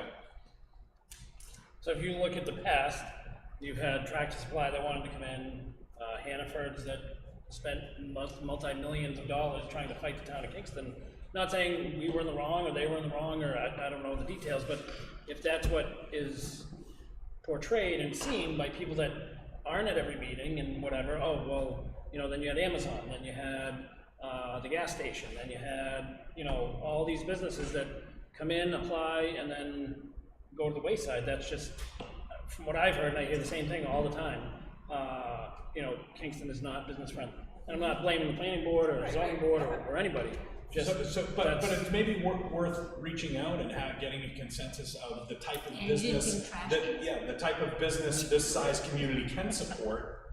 You know, what is their expectation of town involvement in helping support businesses are here, or the volume that we can control. You know, obviously, I mean, there are some businesses well, we want to come to town, but you don't have town water. Well, I'm never going to advocate for town water because it ends up costing millions of dollars every year in perpetuity. But that's just my personal thing. But I think it's worth maybe at some point we should maybe just reach out. Maybe even if they don't want to show up in person, maybe we send out some type of survey to the businesses saying, hey, you know, what are your expectations for support from the town to be a thriving business and create a partnership with the community?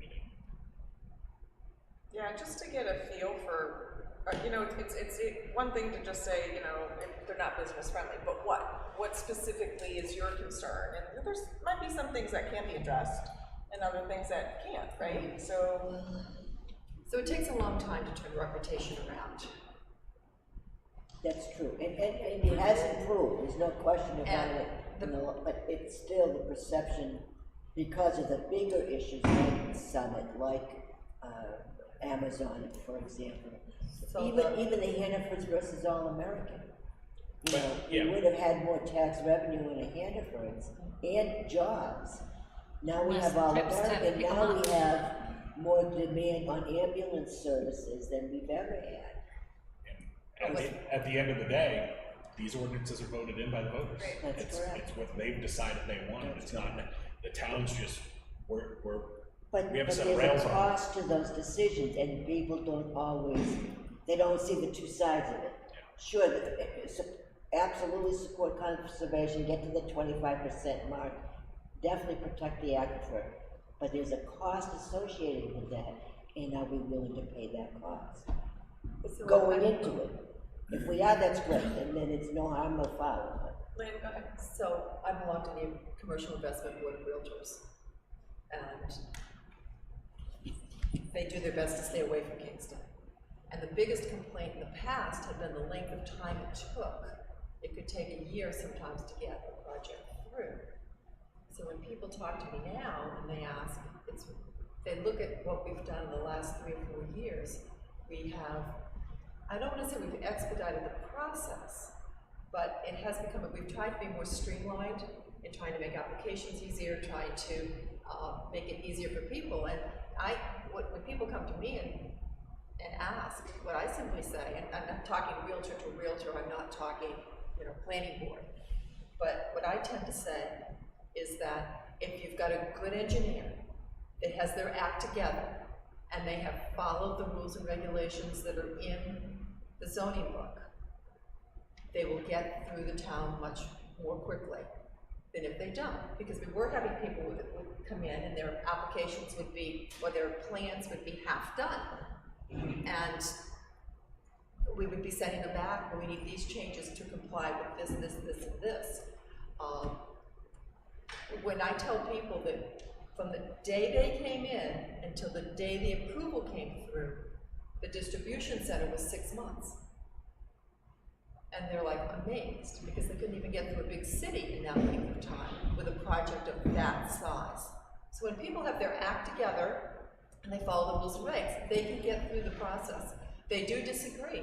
We find that when Falcone came in and he was going to do the development on Route 107, and he was going to have a cluster development with lots of open space and with 13 lots. And when he found out that we had a rule that you couldn't do anything, you couldn't use anything 200 feet back from Route 107, and he needed to put drainage and some other stuff and whatever in there, he backed off. He went in with 7 lots that used up all the land with no open space, and he said, I'm never coming to Kingston again. But when he finished his application process, he said, can I just speak to you people when I'm, me to you? And he said, you need to do some things about this in order to make it work, because it's not going to help you do what you want to do with Kingston, which is cluster and open space. So there are things we need to be looking at. The planning board is taking time to look at different things. We are meeting with the historic district next week to go over different changes we might make in the historic district commission to make things a little bit better there. It's just a matter of, it's going to take a real long time for people to know that in many ways we are business friendly. They just don't know it. And the minute you say no to somebody, then automatically you've got the label. So it's hard to get through the label. The communities that are considered really friendly are Brentwood and Dover. Considered very business friendly. And that doesn't mean that they're not protecting the environment, they're not protecting the aquifer, they're not protecting those things. A lot of it is just processes that need to come through. And we don't necessarily have the resources that other communities have. You need a full-time. Well, certainly we don't have resources of a city of Dover, for instance. No. I mean, that's a whole different animal. No. Brentwood, we share a planner with Brentwood. We do. One would think there could be some similarities there, but there are differences. There are, but there's different approaches to the boards and the way the boards look at things and value things. And the comment you made, Lynn, is I mean, you've made a lot of good comments, but the one that really hits home to me, having spent time on planning board, is when it's really easy for an applicant, whatever, for whatever reason, to diss the town and the boards when they are the ones causing the problem and coming in unprepared. And that happens all the time. And so, do we have issues we need to work on? Yeah. But it's also really easy for an applicant to not do what they need to do and then just blame the town. that doesn't solve Kingston Day's problem either. No, it doesn't. And I will say just one last comment on that.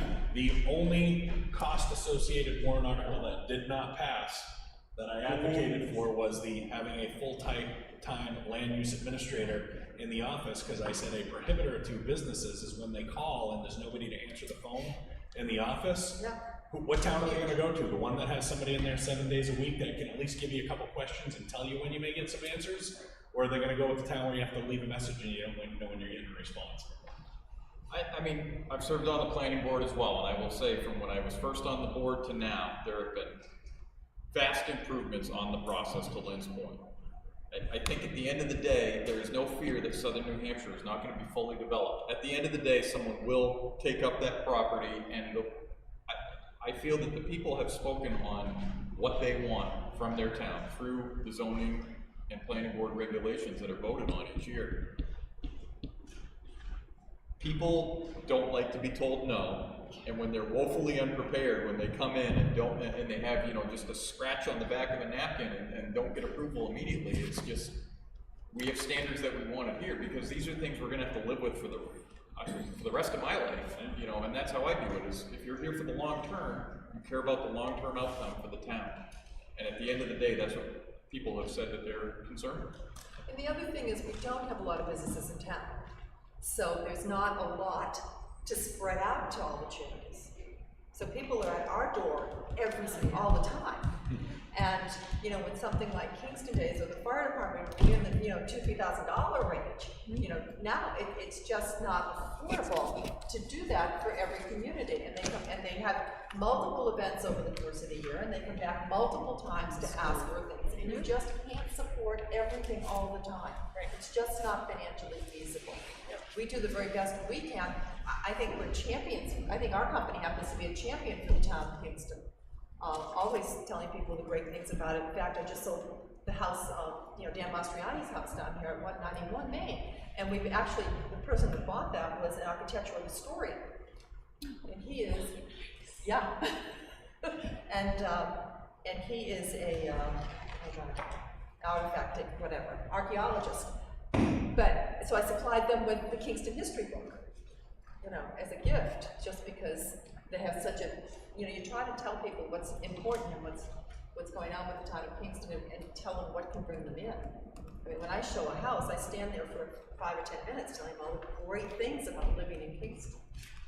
And it helps. It really helps. So we think we're real champions, but we just can't support everybody all the time. All right, I am going to move us along. We have more stuff to get to. I got one more thing on Kingston Days. I was not able to meet with him before this meeting, but there is massive electrical problems on the plains with the infrastructure that it can support. Speaking of local businesses donating, Kingston Electric, our building inspector, has donated quite a bit of his time and materials and things like that, but I need to meet with him and go over it on site, but there is going to be, we'll try and get a Band-Aid on it and get us through this year, but there is going to have to be an infrastructure upgrade on the electrical component of the plants. Will that impact the August 5th event? Kingston, I don't know which version. I don't think so. I don't think so, because I think that they said that the event, that they would not be using electricity. Yeah. Each vendor would have, if they needed it, they would have. Yeah. All right, old business. We have we're looking to do an award contract for the Department of Public Works software. I know there was some brief discussion at the opening. Thanks, everybody. And I said, see you in 2 weeks. Here I am. So do you have the numbers, do you have those numbers in front of you, Phil? Yes.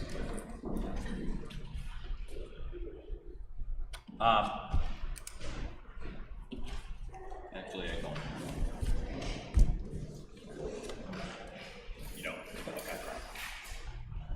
We were in the last. I do remember us It was read off the numbers. 1199, wasn't it? 11,000. Well, I have, so the winning bid, You recommended which bid? sorry, 11,000 for the first year, and then 9. the lowest bid was with the modules as spec'd, was 11,500 the first year, and then 9,000 annual after that. So 11,500 for the initial setup, and then 9,000. And legally, Paul, the term of that contract, if we were to award that, that would fall within the scope of window to use ARPA funds that is within the use window. It would just be an ongoing annual. Oh. But for the Yeah, first, but but this the one first, is, yeah, it's, 3 I think years. it's initial, it's initial two and a half or 3 year. IWork was 11,500 for year one and then 9,000 years 2 and 3. Correct. So 3-year contract, which would keep us within the window because ARPA funds have to be utilized, accounted for, and expended. By 2026. Correct. They So have that- to be accounted for by 2024. Correct, yes, which this would obviously. Spent by 26. Correct. Mhm. So this would cover us as far as that. So I had recommended that if we were gonna go forward with this project, that we make this a use of ARPA funding. That way it is an ARPA fund item, and then we have a few years to incorporate this into a subsequent budget, should it be a successful program that ends up being beneficial for the town. Take a motion to award the contract as recommended from the Director of Public Works for the use of ARPA funding. Further discussion? All in favor? Aye. Thank you. Okay. So that would be like 29,000 out of ARPA, right? Yes, You're gonna- whatever, yeah. Yep. Award contract, this is for the police prosecutor. So obviously the police chief received 2 bids. He is recommending the lower bid, which would award the contract to Heather Oworski, or I'm sorry, Oworski. Yeah, Oworski. And do you have a dollar amount on that one, chief? 37,000. 37 even? Yep. I'll move that we, offer the contract to Heather Jaworski. Okay. I'll second it. Second. Any further discussion? All in favor? Aye. Any opposed? The dog policy, we have already gone over. Not made a decision, we've just gone over it. I didn't see the, it says, so the saddle events, there's a use request, oh, you have it. See, I didn't. Do you have Oh, it? did I? It's not your package? It's in our package. Oh, okay. Yeah, I sent it around. I guess I thought it was, I guess I was looking for it in the. I don't have it signed by departments. I had verbal from Joel that, everything, what did you say? Okay, so the other department. About needing to get together, yeah. So I guess there's probably, I assume there's probably going to be 2 points of discussion on this if the other department heads haven't seen it yet to give input. And there's probably going to be the discussion of, is this considered a separate business, or like the way that we applied the up to 10 for somebody to experiment things for the summer, or is it per business, or is it per site? I think it's gonna be a discussion. This was a cigar bar, right? Yeah. And is that an additional business activity within the? Correct. You probably know where I'm gonna. Yeah. That's an easy one, because I mean, and you've already taken that position on it, even just as the single site for the initial business. And I do agree. I absolutely agree that in the long term, it is a change of use to the site, and they need to come in for an amended site plan if they want to get approved for these activities long term. I think with what happened was the board set a precedent early on with another business who wanted to test out outdoor entertainment that was not necessarily explicitly allowed on their site plan, which has been the, what's the name of it now? Next to the rec center. Draft house. Draft house. Oh, the draft house. So the board had went and allowed, because they said, hey, we want to try this, brought it forward as, we want to try this out, and we advised them, okay, well, if this turns into be something that proves beneficial to you, you're going to have to go back to the planning board, and we did state this to Saddle Up as well, that, okay, we'll give you the same benefit that we gave them for the up to 10 of these dates to conduct this business, but absolutely, we will not entertain you just getting this next season, because you've had a year to prepare and get before the planning board if you want an amended site plan. I know there was an issue at the satellite property because they held an event that was vastly different from the blanket 10 that they were approved for. It was one of the larger events, so I ended up speaking with the owner. He initially indicated that he had sent an email, and I said, that's probably not the best venue to take, because I could track down an email I sent him 5 years ago, stating that he had mentioned something to Susan. But I explained to him that that was not, the only events that we had applied as like the 10 for dates to be determined, as we were going through, was for just simple outdoor acoustical sets, acoustical music, not a outdoor motorcycle event with a band and other things, and that would have had to be a completely separate permit. And I stated, we made that pretty clear at the beginning, that those separate events outside of that were completely different in nature. My understanding is that you had sent down some officers, they ended up getting a detail officer. The officer down there to do it. It's a good thing I did, because they're driving like idiots going in and out of there, crossing over from the BMW, bouncing back and forth. Okay, one of my officers had to really go up on somebody because of their driving behavior. So, above and beyond their course of business, I'm gonna require a detail officer. Like if it's just a normal, everyday run of the business, you're going in there, serving dinner, when they have an outside event, and there's alcohol involved, there's car shows, motorcycles, axe throwing, I'm gonna require an officer, a detail officer. And I'm not saying, there will be times that I will require two, depending on what crowd's gonna be there.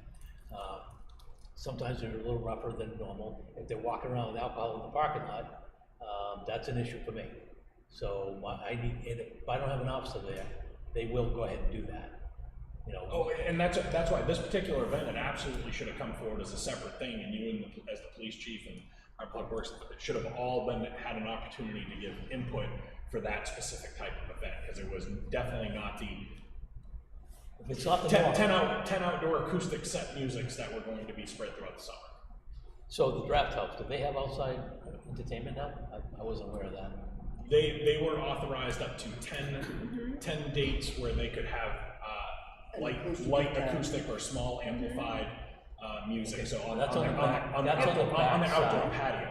Yeah, you're right. So I'm not worried about. I think there's liquor commission prohibitions on them having alcohol in the parking lot. They shouldn't. It should be. It has to be fenced in.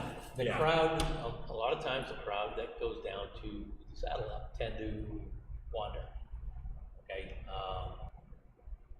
So being that close to 125 and an intersection right there, having people walking from up Old Coach into the extra parking lot, that's an issue for me. It's only a matter of time until someone gets hurt. I mean, I've had people leave there and smash into the guy. It's like, yeah. So they haven't applied, they were gonna have 10 dates for their outdoor music, and they got 3 in May. They forgot about this one. I don't get notice, they don't make it a point to say, hey, I need a detail. They said, well, we didn't expect this, but yet it's on their Facebook page. Yep. I'm like, that's horse. Yeah. So, if I may, I think this goes along with outside events on the plains as well. I think because if the draft house had a car show, and for every car show at Saddle Up, even though it's slightly different, because Saddle Up, the crowd there is different than the draft house, usually, I think we need a policy for businesses, inside and out. Yep. And I don't like doing blanket policies, but that's what will cover the town from liability from differential treatment. So if you have an event above and beyond the norm, even if it's inside, like all of a sudden, they do the regular bar service, they do their dinners and whatnot.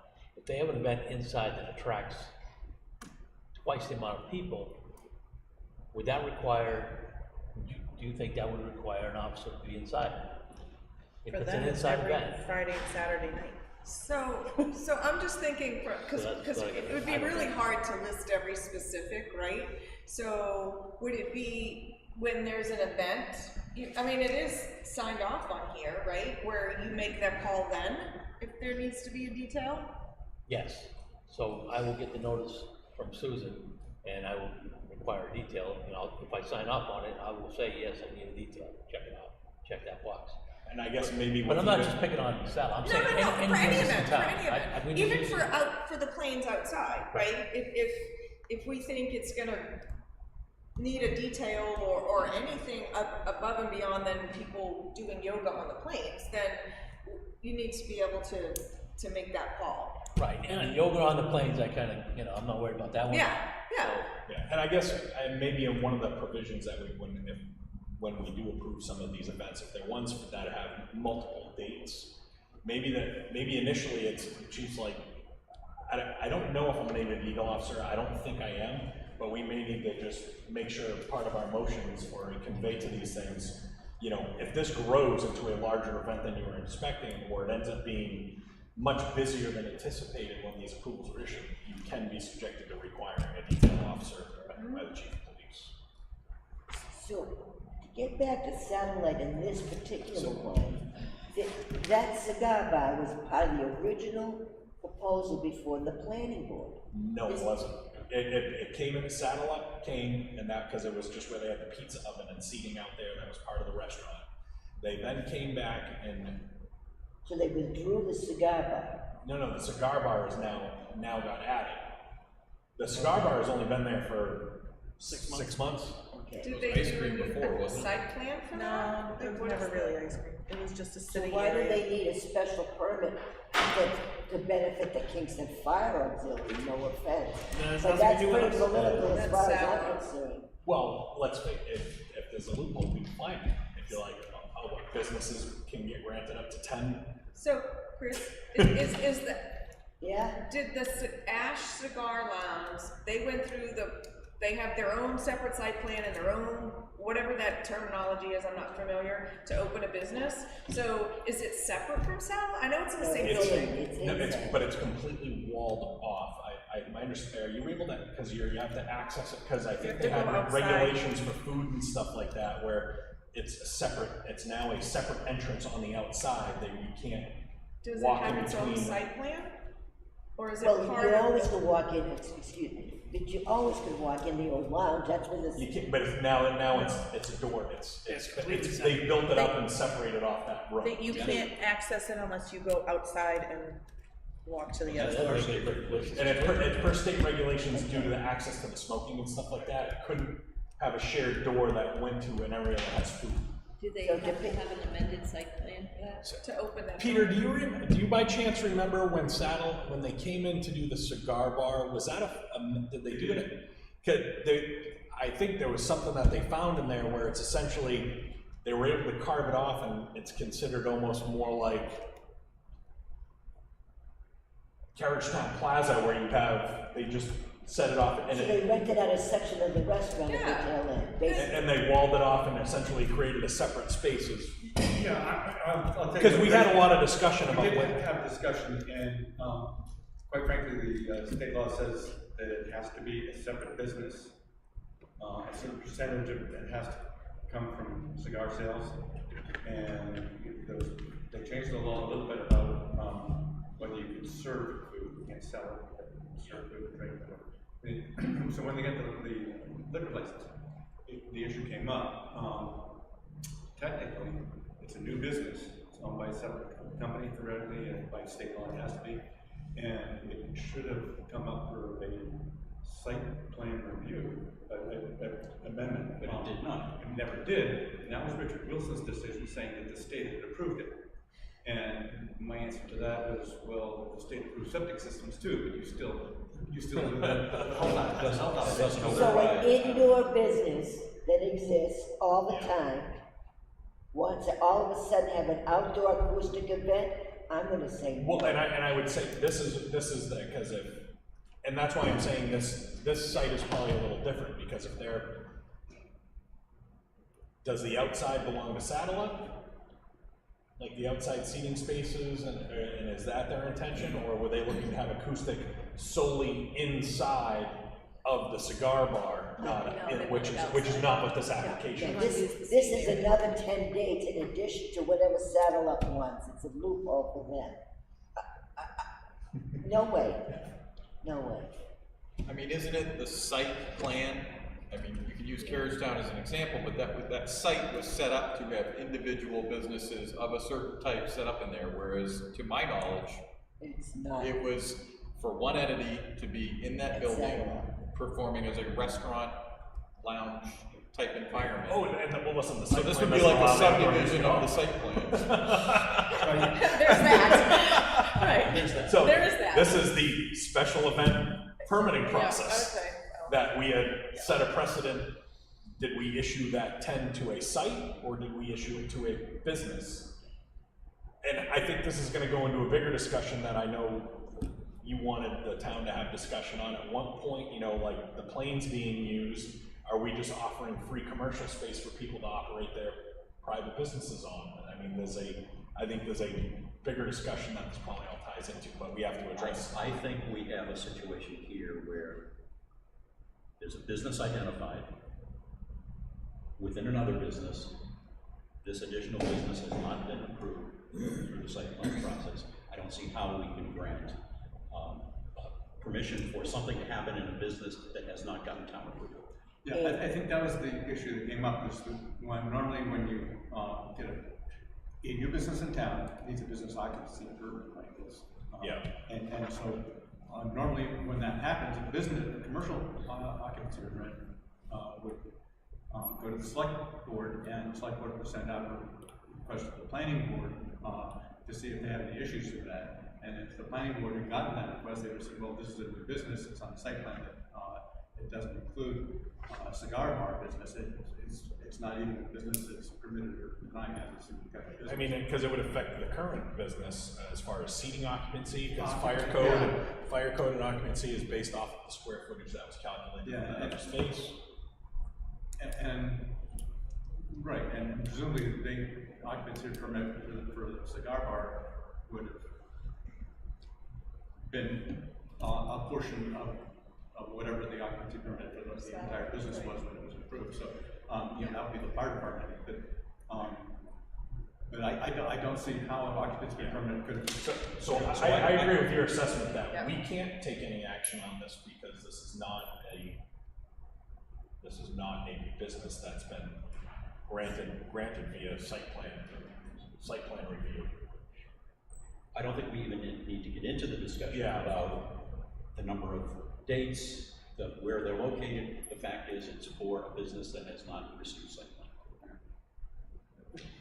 plan. Additionally, the satellite like this, that would be the the final decision was after, you remember this, after all the testing that went on and everything, was that we give them the option of acoustic, non-electric acoustic outdoor music as a proposal to be allowed when they requested outdoor music, and they rejected that and said, you know, went through this whole process of getting that, and it was denied. So the site plan now says no outdoor music. So this would be in the violation of the site plan, existing site plan. Yeah, but I guess that's kind of a semantics, because if any, just because theirs says it was denied, an omission of any means it's not a, you know, the states that said, you know, unless it's an approved use, it's a disapproved use, like for a specific thing. So we, and yeah. This is settled on having 20 dates this summer. That's what this is, and that's how I see it. But that's, at this point, I think that's irrelevant. Yeah. It is irrelevant. I think we have an application from a business that has not been granted official or proper approval or site plan review, and we can't take any action on it. So it makes it easy on the Ash cigar line. It doesn't on Saddle Up on the other side. But we've already authorized up to. But he hasn't given us dates. But the last time he did it, he did not come in for. Well, that was completely beyond the 10 dates, because the 10 dates was only for acoustic outdoor music. Sure, so, yes. I mean, if I short it, yes. Yes. It's two? Flip it over. Yes, flip it over. One's for I assume they were all together. No. just two separate. No, there's two. There's 10 for the, and then now he wants another one. So there's the dates for the cigar bar, and then additional dates for Saddle. Just one date for right now. Do we know what kind of fundraiser? Well, no, it just says fundraiser for Kingston Fire Auxiliary, it doesn't say. Yeah, is it one of his bike nights? Let me go look on Facebook. we Yeah, deal on with one Facebook. at a time? Yeah, so I would say, let's deal with the application for the Ash Cigar Lounge. Okay. I'm gonna make a Make motion. the motion, thank you. Make a motion to deny the application for facilities use, for outdoor acoustic music at the Ash Cigar Lounge due to the fact that the town has no knowledge of that business having received site plan approval. Second. Any further discussion? All in favor? Aye. Okay, so now there is a separate one that just says saddle up, 9225 for on July 25th, so tomorrow. It's a bike kidding. night. It's a what? It's a bike night. Tomorrow. Uh-huh. So They're that's posting sort of- it, we need to that's start sort following their of Facebook. like the last one that happened. I do, I'll take that. It's, They're supposed to be in 30 days. I'm not allowed to go in there, so. it's a bike night starting at 6. There's axe throwing, a mechanical bull, and whoever damn town is. Well, and on the application of facilities use, it says this must be turned in at least 30 days before the date of which you wish to use the facility. So this is a similar situation to what just happened. Yes. Yes. That the chief had to go down for and deal with. Yes. Put 2 on and charge them for 2, get the cash up front, and we're not gonna deny everything. I mean, I'm telling you, this guy's just screwing. But there's no, they haven't provided the lead time. So you can deny. And that has been What's brought to gonna our happen attention on is numerous they got it occasions. on Facebook. I understand. Okay, all right. But I think that, you know, we can only do what we can do. All right, so we can deny it, and then the burden falls on Chief Johnson. Nope, when everybody shows up tomorrow. Well, that's the thing is let's face it. They're all showing up. People are gonna show up. Right. What authority does the town have? What action can the town take?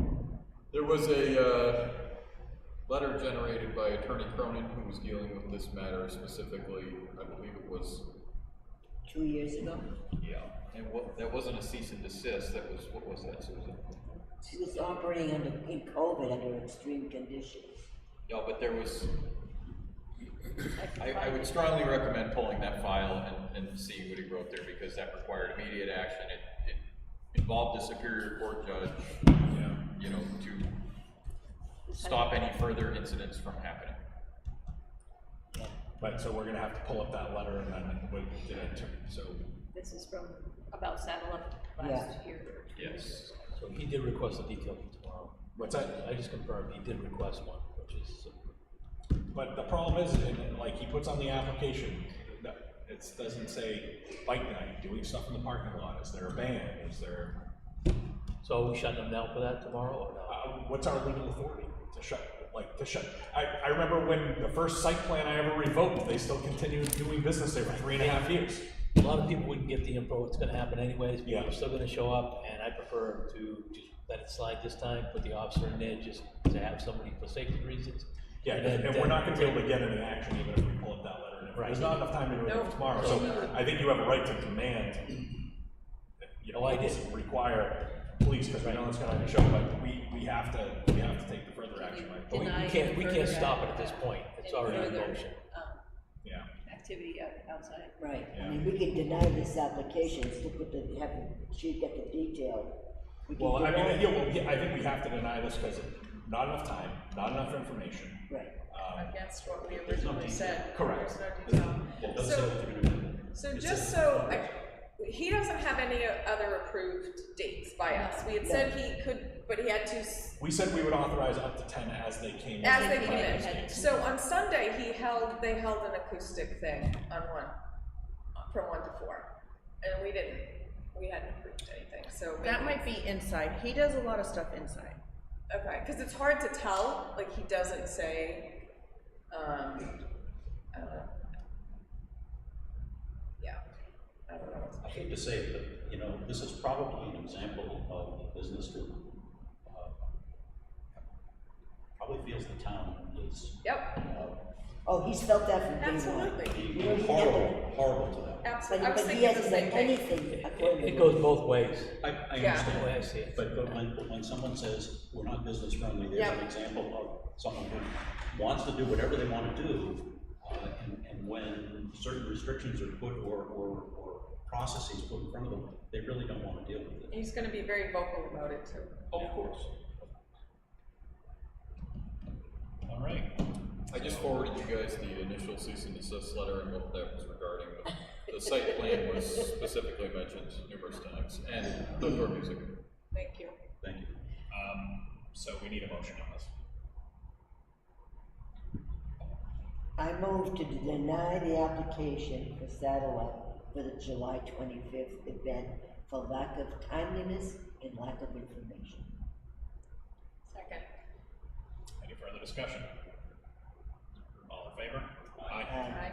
So at this point, we're gonna pull up that previous, I mean, you know there's something going on and you're demanding a detail. That's appropriate for you to do. Life safety. Everybody's issues. good with that? Yes. Yes. I'm not Yes. pulling back the No, detail. No, we don't want any. They're gonna show anyway. Yep. Yes. So we'd like to pull out that old letter from Attorney Cronin, and Or maybe have to reissue it, or? yeah, due to the fact that the timeliness is the board, if Susan pulls that out, is the board okay with me reviewing that letter and determining how we proceed going through legal counsel, so Yes. that we're not held up, held up with Yep. points? Yes. Well, do we bring him back in at some point, or depending on the letter? I think we have to review the letter, and if we have to give. I'm legal struggling counsel, to we recall can. the outcome of that letter, but this has all been addressed. Yeah. Okay. Chuck had asked to put on here just building code position evaluation and update. I think he was just looking.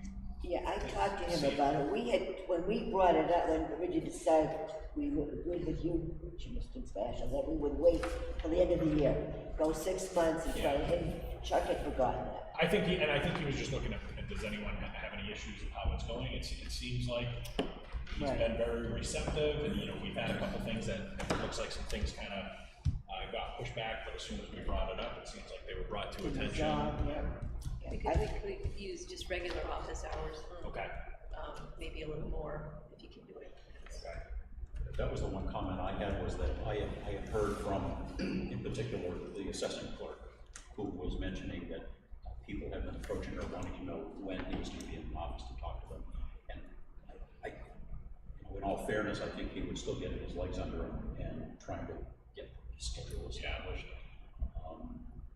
I don't know where that all got resolved, but when we had talked about it, we talked initially with Kyle that it would be at least a couple of hours on 2 days, and then it would be published so that people would know.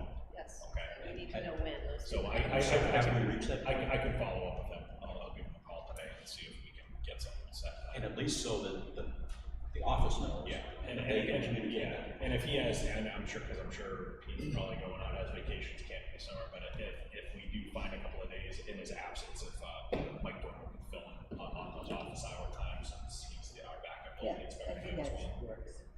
Okay.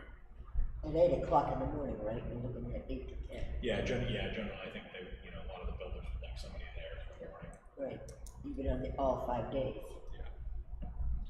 And I don't think it's a bad idea for us periodically between now and the end of the year just to kind of check in with each other and with town departments and see if things are working well under this scenario. New business. We already took care of the AV equipment, solid waste and recycling committee, draft version. Yeah, I think Stacy is gonna come in next meeting and talk about it, but in our last meeting, the proposed changes to the ordinances that are applicable to solid waste. Essentially, there's 4, we're getting rid of 3 and streamlining the remaining. We're getting rid of a lot of stuff. Yeah. And making it just more concise. Okay. So the board comfortable just review what we have in front of us, and then Stacy comes in to discuss it. Yep. Okay. Okay, so the process would be that once we are in agreement on it, because it's under the ordinances, it would go for a warrant, is that right? Is that or not? I think this is a selectmen's. Yeah, I don't think it's I think you might need a public hearing, right? Yes. So it's not a warrant article? No. No.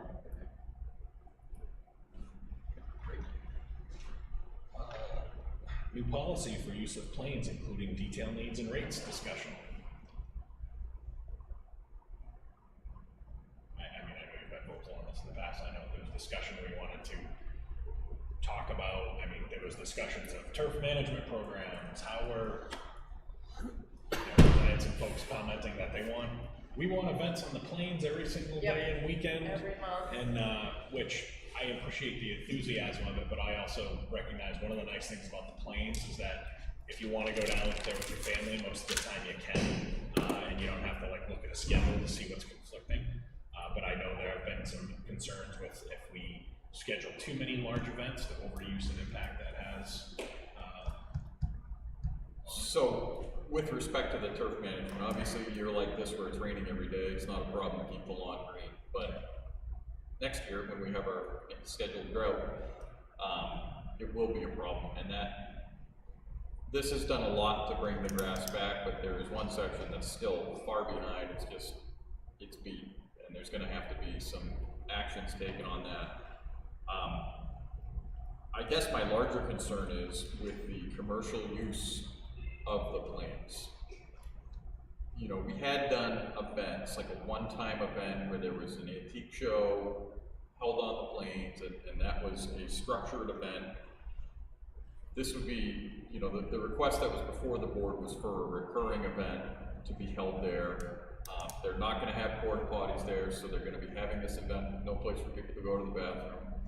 They didn't really have an idea on the numbers. I guess it turns into a situation where, well, I always have my yoga class here, so you need to go over there while we're doing our yoga class. Or can someone just sit there and like be 10 feet away and like kind of eavesdrop in on the yoga session? I mean, how are we managing a commercial venture on the plains was the question I had. And I think that's why, they're coming in asking for authorization to use it, so they would have probably exclusive use of that area. But it sounds like there was cost prohibitions that they were going to have to pay every time. That wasn't going to work for them. But this is that balancing act of at what point does the plains become, there's a big uproar in Exeter over a cupcake truck because he could cheaply rent space right downtown with incredibly minimal overhead and have access to all that pedestrian traffic. So why is one business different from, obviously there are differences in businesses, but what happens when we get the person that says, well, I just want to rent a corner of the plains for $50 for my food truck, and I only want to do it, I only want to do it like, 200 days in a row. I think those are, are we gearing more towards individual, events that it's like, a specific type of event that only happens once or twice a year, or are we going to get to the point where we are essentially letting people rent prime real estate for commercial activities with unlimited access parking and a beautiful backdrop, and then we're limiting access to people that maybe want to go out and pick up a football game with their kids? Something like the yoga is, you're talking about 8 or 10 people, and I don't think that's any big deal. And if they want to use it every week without charge, I don't see a problem with that. We should know about it, which is why you'd have the application. You could waive the fee. It's a small group. You're not going to have a traffic issue. You're not going to have, if someone's sitting nearby and listening and someone's meditating, I don't think that's a big deal, but that's different than an auto show or whatever. We used to have Civil War reenactments on the plains, which was pretty awesome. That was on a Thursday night. Now that drew a crowd, but it was not unruly, it wasn't overwhelming. They might have had 20 people participating. So those are small events, and that to me is what the plains is about. Things like having a yoga form or having a reenactment, having the kids come and have practices in the field or soccer or little, the baby rooms. That's what we're there for. And I guess some of these big events are different. My only concern is the waiving of fees, because we just took a stance on we're not here to subsidize services for nonprofit or organizations that are charging fees to conduct activity. So, but also, what's the difference between 10 friends getting together and do yoga on the plains versus somebody running a class in a business, and would we even know the difference? I'm not encouraging people to Exactly, because I think they've already done it. Yes. Because I can see, well, But- seriously, I can see, Yeah. and I'm like, oh, they're having yoga out there, that's kind of cool. Yeah. Now they're trying to formalize it. I just don't wanna say, oh no, we'll waive the fees for certain businesses, Yeah. but not others. That is dangerous territory. Okay, Especially because they're charging a cost and providing a service. Or we do a flat fee for the year, A for flat them, fee instead of. for the summer. For the summer, instead of doing. 6-month fee is $50 every time, we do, depending, I don't know, maybe that's an option, to do a flat fee. And I would say, again, you know, to Chris's point, where do we wanna go with it? Yeah. We want the planes to be busy every weekend. Right. And we wanna have that, then, or is it, well, it's yoga, so it's like a wellness thing, so a wellness thing that benefits the community, maybe that falls into a certain category, I But put what's that the to greater difference minds. between the yoga and the little kids playing baseball, and a group of people using that part to have practice? What's the difference between that? It's not disrupting anybody, it's a small group, there's no traffic concerns, right? So what would be the difference? Because they're both a sport or for wellness, so what's the difference Yeah, there? and it's tough, and let's face it, you know, people, a lot of these recreational leagues, they could be a town rec league, they're already paying a fee to be a part of that, but they're just telling, meet us down here. for Yeah, just practice. meet us down at the plains. They're not coming to the town for use roads, and I don't want to Yep. create that situation Yep. where everything, well, we gotta ask permission to do every single thing. I guess is our position, if you have something that's just, that we don't think is a minimal impact and it needs involvement from the town, and it's one of those things where they have to roll the dice of, okay, it's not guaranteed, you know, you can't guarantee the space you want if you're not following the provisions and paying all the fees associated with the town here. So you may show up and there's a group of people that are, I don't know, Well, here's another example, the wrestling business that's right there. Yeah. They use the planes all the time for practice, all the time. And there's a lot of kids out there running, so. Yeah. And then after school, so it's used, and that's what we want to encourage, right, for that. So I think it is more of a big event, where we might need police detail and an ambulance. Porta potties.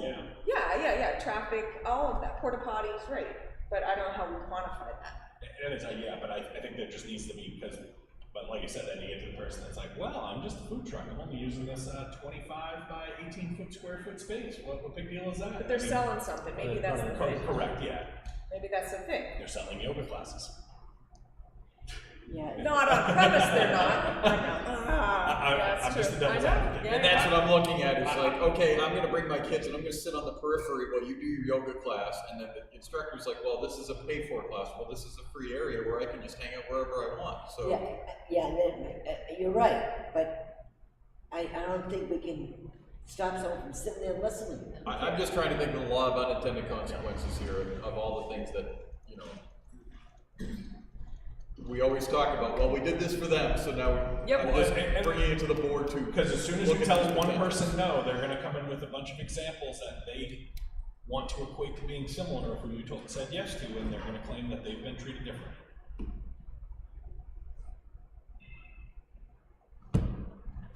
It would make for an interesting warrant article if we want people to come out and vote next March. But, you know, listen, I want people to use the planes, I want people to be encouraged, it's a beautiful space, like, I think we just have to, is our position, hey, if we become aware of an activity that is we deem through either apartment heads or our experience that we deem it is going to be impactful, that we're going to require that type of oversight or permit coming in. But does that leave us open to the people who are like, well, don't ask, beg for forgiveness instead of asking for It's permission. Sunday morning, who's gonna be out there? No one's gonna know. And if there's no impact and no But I guess traffic. there's no impact and not an issue, but the problem is the people that want to do the right thing are gonna come and ask a question. I am looking at doing this and now we're aware of it, so is it because you came in and asked the question, you're being assessed the fee and put through the process, and if you just ignore it, you're not. What if I do some research on what other towns are doing with regards to common areas like the plains or a park or something like that with regards to commercial activity? That'd be fantastic. That'd help. Thanks, Phil. What do you wanna do about the yoga person? It's actually. One time I recommend downward dog.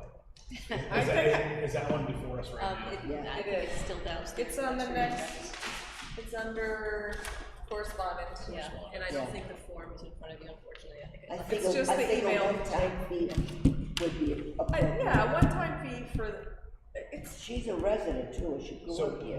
Yeah, she's on cactus. She's business, so. did she, do you have the email, did she give out the first date that she was thinking of? Oh, they got it here. August 6th? In which, last time they did it on, like if I'm looking at my house, the right, so north of the bandstand. That's where they were last time, which would not conflict with the Heritage Days if they used their rain date, because that was part of the conversation. So they want to do it on Sunday mornings. So would the board be comfortable if we assess the $50 fee at this time, but advise them that we're looking at some options for a one-time fee, and that 50 could be applied towards whatever that one-time fee we assess, or we come to a decision on? That way, because if all of a sudden we don't have a finite decision by the, she's probably trying to plan, plan customers and events. So if we say, yes, we will move this forward, we are looking at coming up with a one-time fee for this, for this light impact use, but at this time we're just going to assess you the fee, but that $50 will be applied to a determined fee for the season, or? I'd say I would go, we'll charge you the $50 one-time fee this time, but you need to know that we're gonna be reviewing the policy and maybe $100 next year or next time, and have it time specific. Did she say how many events? I feel like it's every Sunday, right? She just wants for the rest of the summer. Until it's too cold? Probably, and that'll be like into October. Yeah. But who knows, I don't know. So is the 50 just for that first date, or are we saying you can? No, it's more than that, it's a one-time fee. Well, yeah, that's So we have to I think we have have- two options, because we haven't really reviewed how we want to change it yet. Right.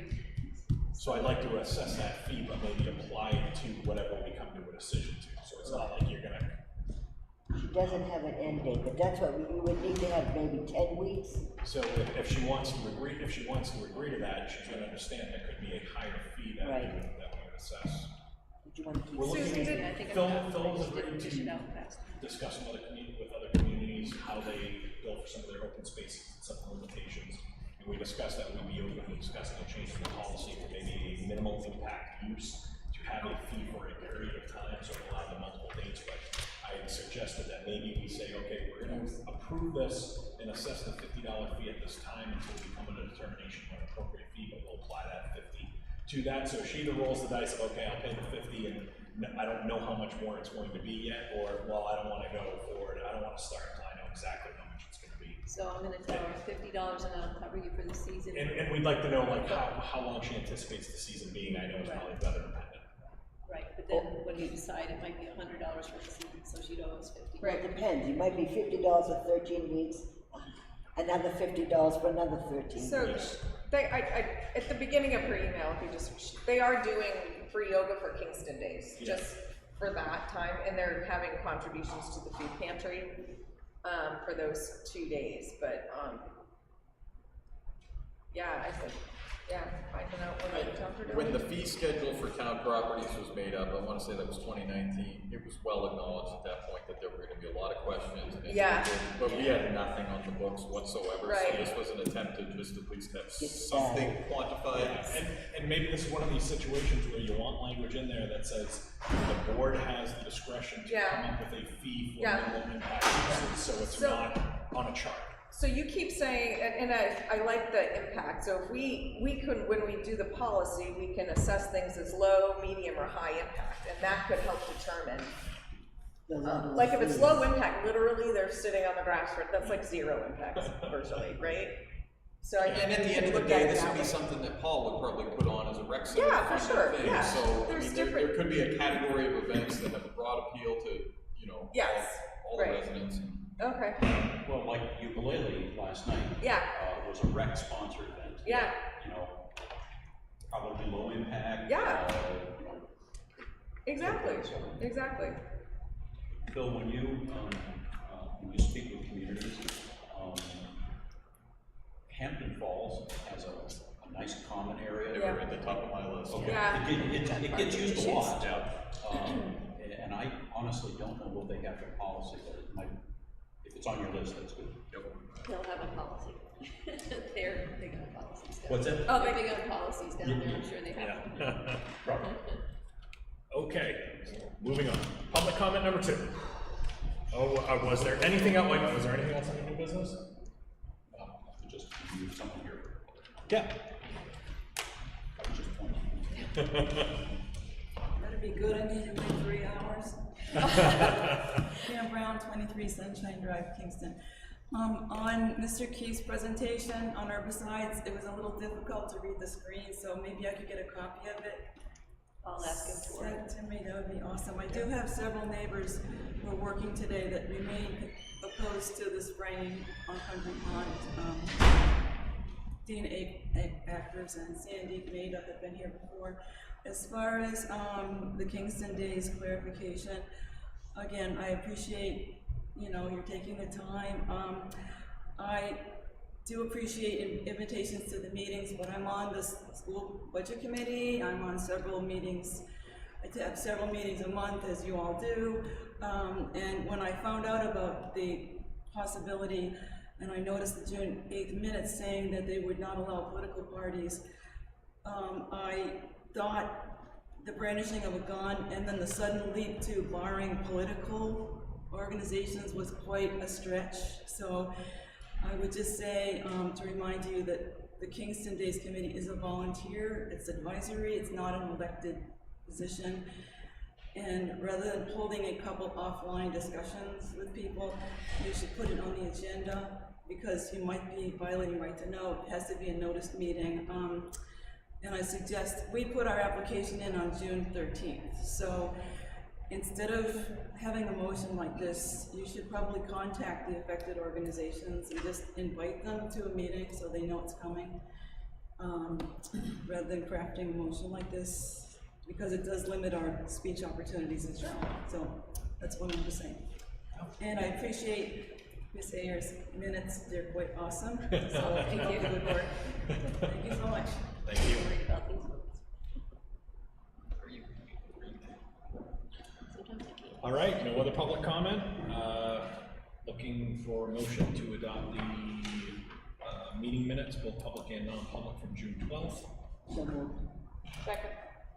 Any discussion, amendments to them? All in favor? Aye. Any opposed? Okay. Correspondence, applications, purchase orders. We had already gone over facilities use. We do have a application here. Looks like we have a veterans tax credit application for 2 Linden Road, Kingston. Eligible, but it won't go into place until next year. Okay, and they're aware of that? Yep. Okay. So.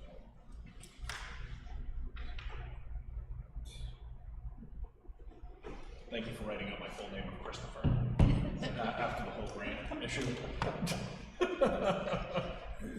Is that the only one of the applications? We had the facilities use. Facilities use, the yoga, it never came back from the departments.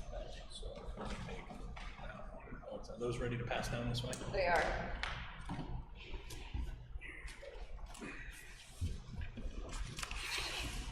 We have purchase orders. So this one's from the Highway Department. This is the guide rail at Little River Road. So this is an evaluation. So I have CMA engineers coming out there. We were set to replace the lumber on the rails there. That's in the HD2. So it's not a regular guardrail system. It's got wooden, facing on it, and it's pretty beat up. So we went out there, and there was some damage observed to the guardrail system. So more for my education and some of my guys, I just want to bring an engineer out there to look at it, give me an assessment of what we're looking at before we make the effort of putting new lumber on there. If there's got to be work done, we just want to verify that.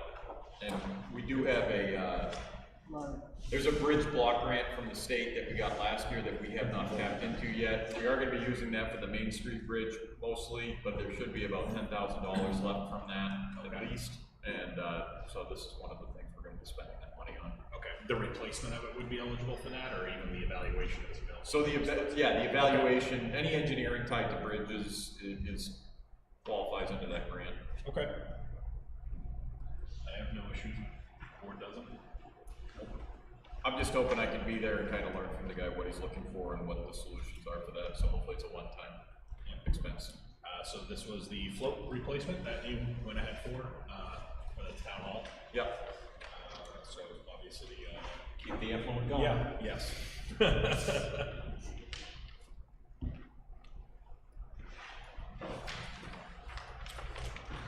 We have a purchase order for, this is for ammunition for the PD. This is Eagle Point gun and Morrison Son, so it looks like 25 cases of 9mm. Looks like $7,500, and you're budgeted for that, correct, Chief? That's out of that. Yeah, Actually, I have some left over because I got it $75 cheaper per case. Perfect. Right.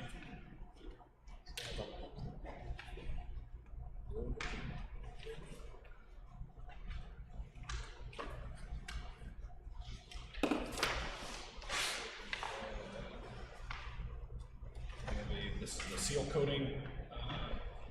Yeah, this is the pavement scrap that Peltier seal coating did for us on short notice.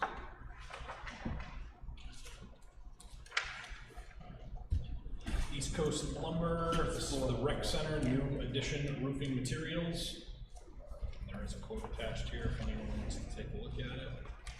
This is so I've been trying to go with uniformity in our roofing, so exposed fastener green metal roofing will be our new standard on any building that we put up, and this will be one of those, so the new addition onto the rec center will have that. Okay. And that can be performed by our forces. It's one of the main driving factors on that. And then we had mowing at the landfill. The cows are keeping that down. They are, so this won't take place till October, but typically this purchase order can sometimes be split between landfill and road maintenance. Brian has a larger brush hog than the trackless, and he can also get around a lot quicker, so he can handle kind of large flat areas rather than having the trackless tied up for excess amount of time. The way this was figured in the past was just what it would cost for a tractor rental with the attachment on there. Brian already has it, but the advantage we have is we don't have to do it all in 1 week or 2 weeks. We can have him do a couple of days worth of mowing, but again, given the amount of growth we've had this year, I wanted to get him started on some of these areas that are in dangerous intersections. I just showed just the department, I don't show a line item or anything, so under for the expenditure. So this will be split between the landfill and. Okay, all right. So we didn't put a line item number in there, but the bulk of it will be up at the landfill.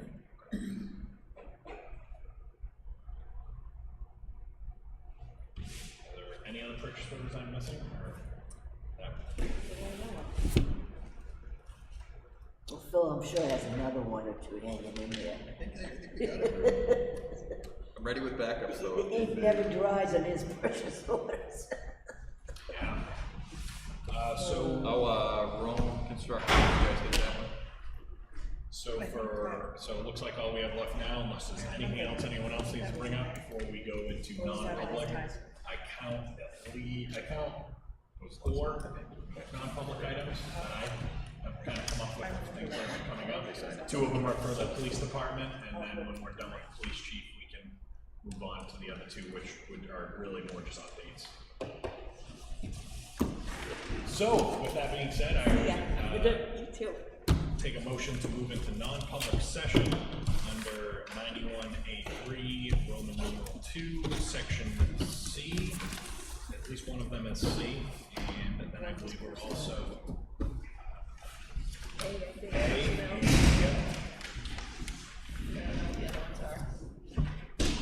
So I would take that motion. So move. Second. Roll call vote, Ellie. Yep.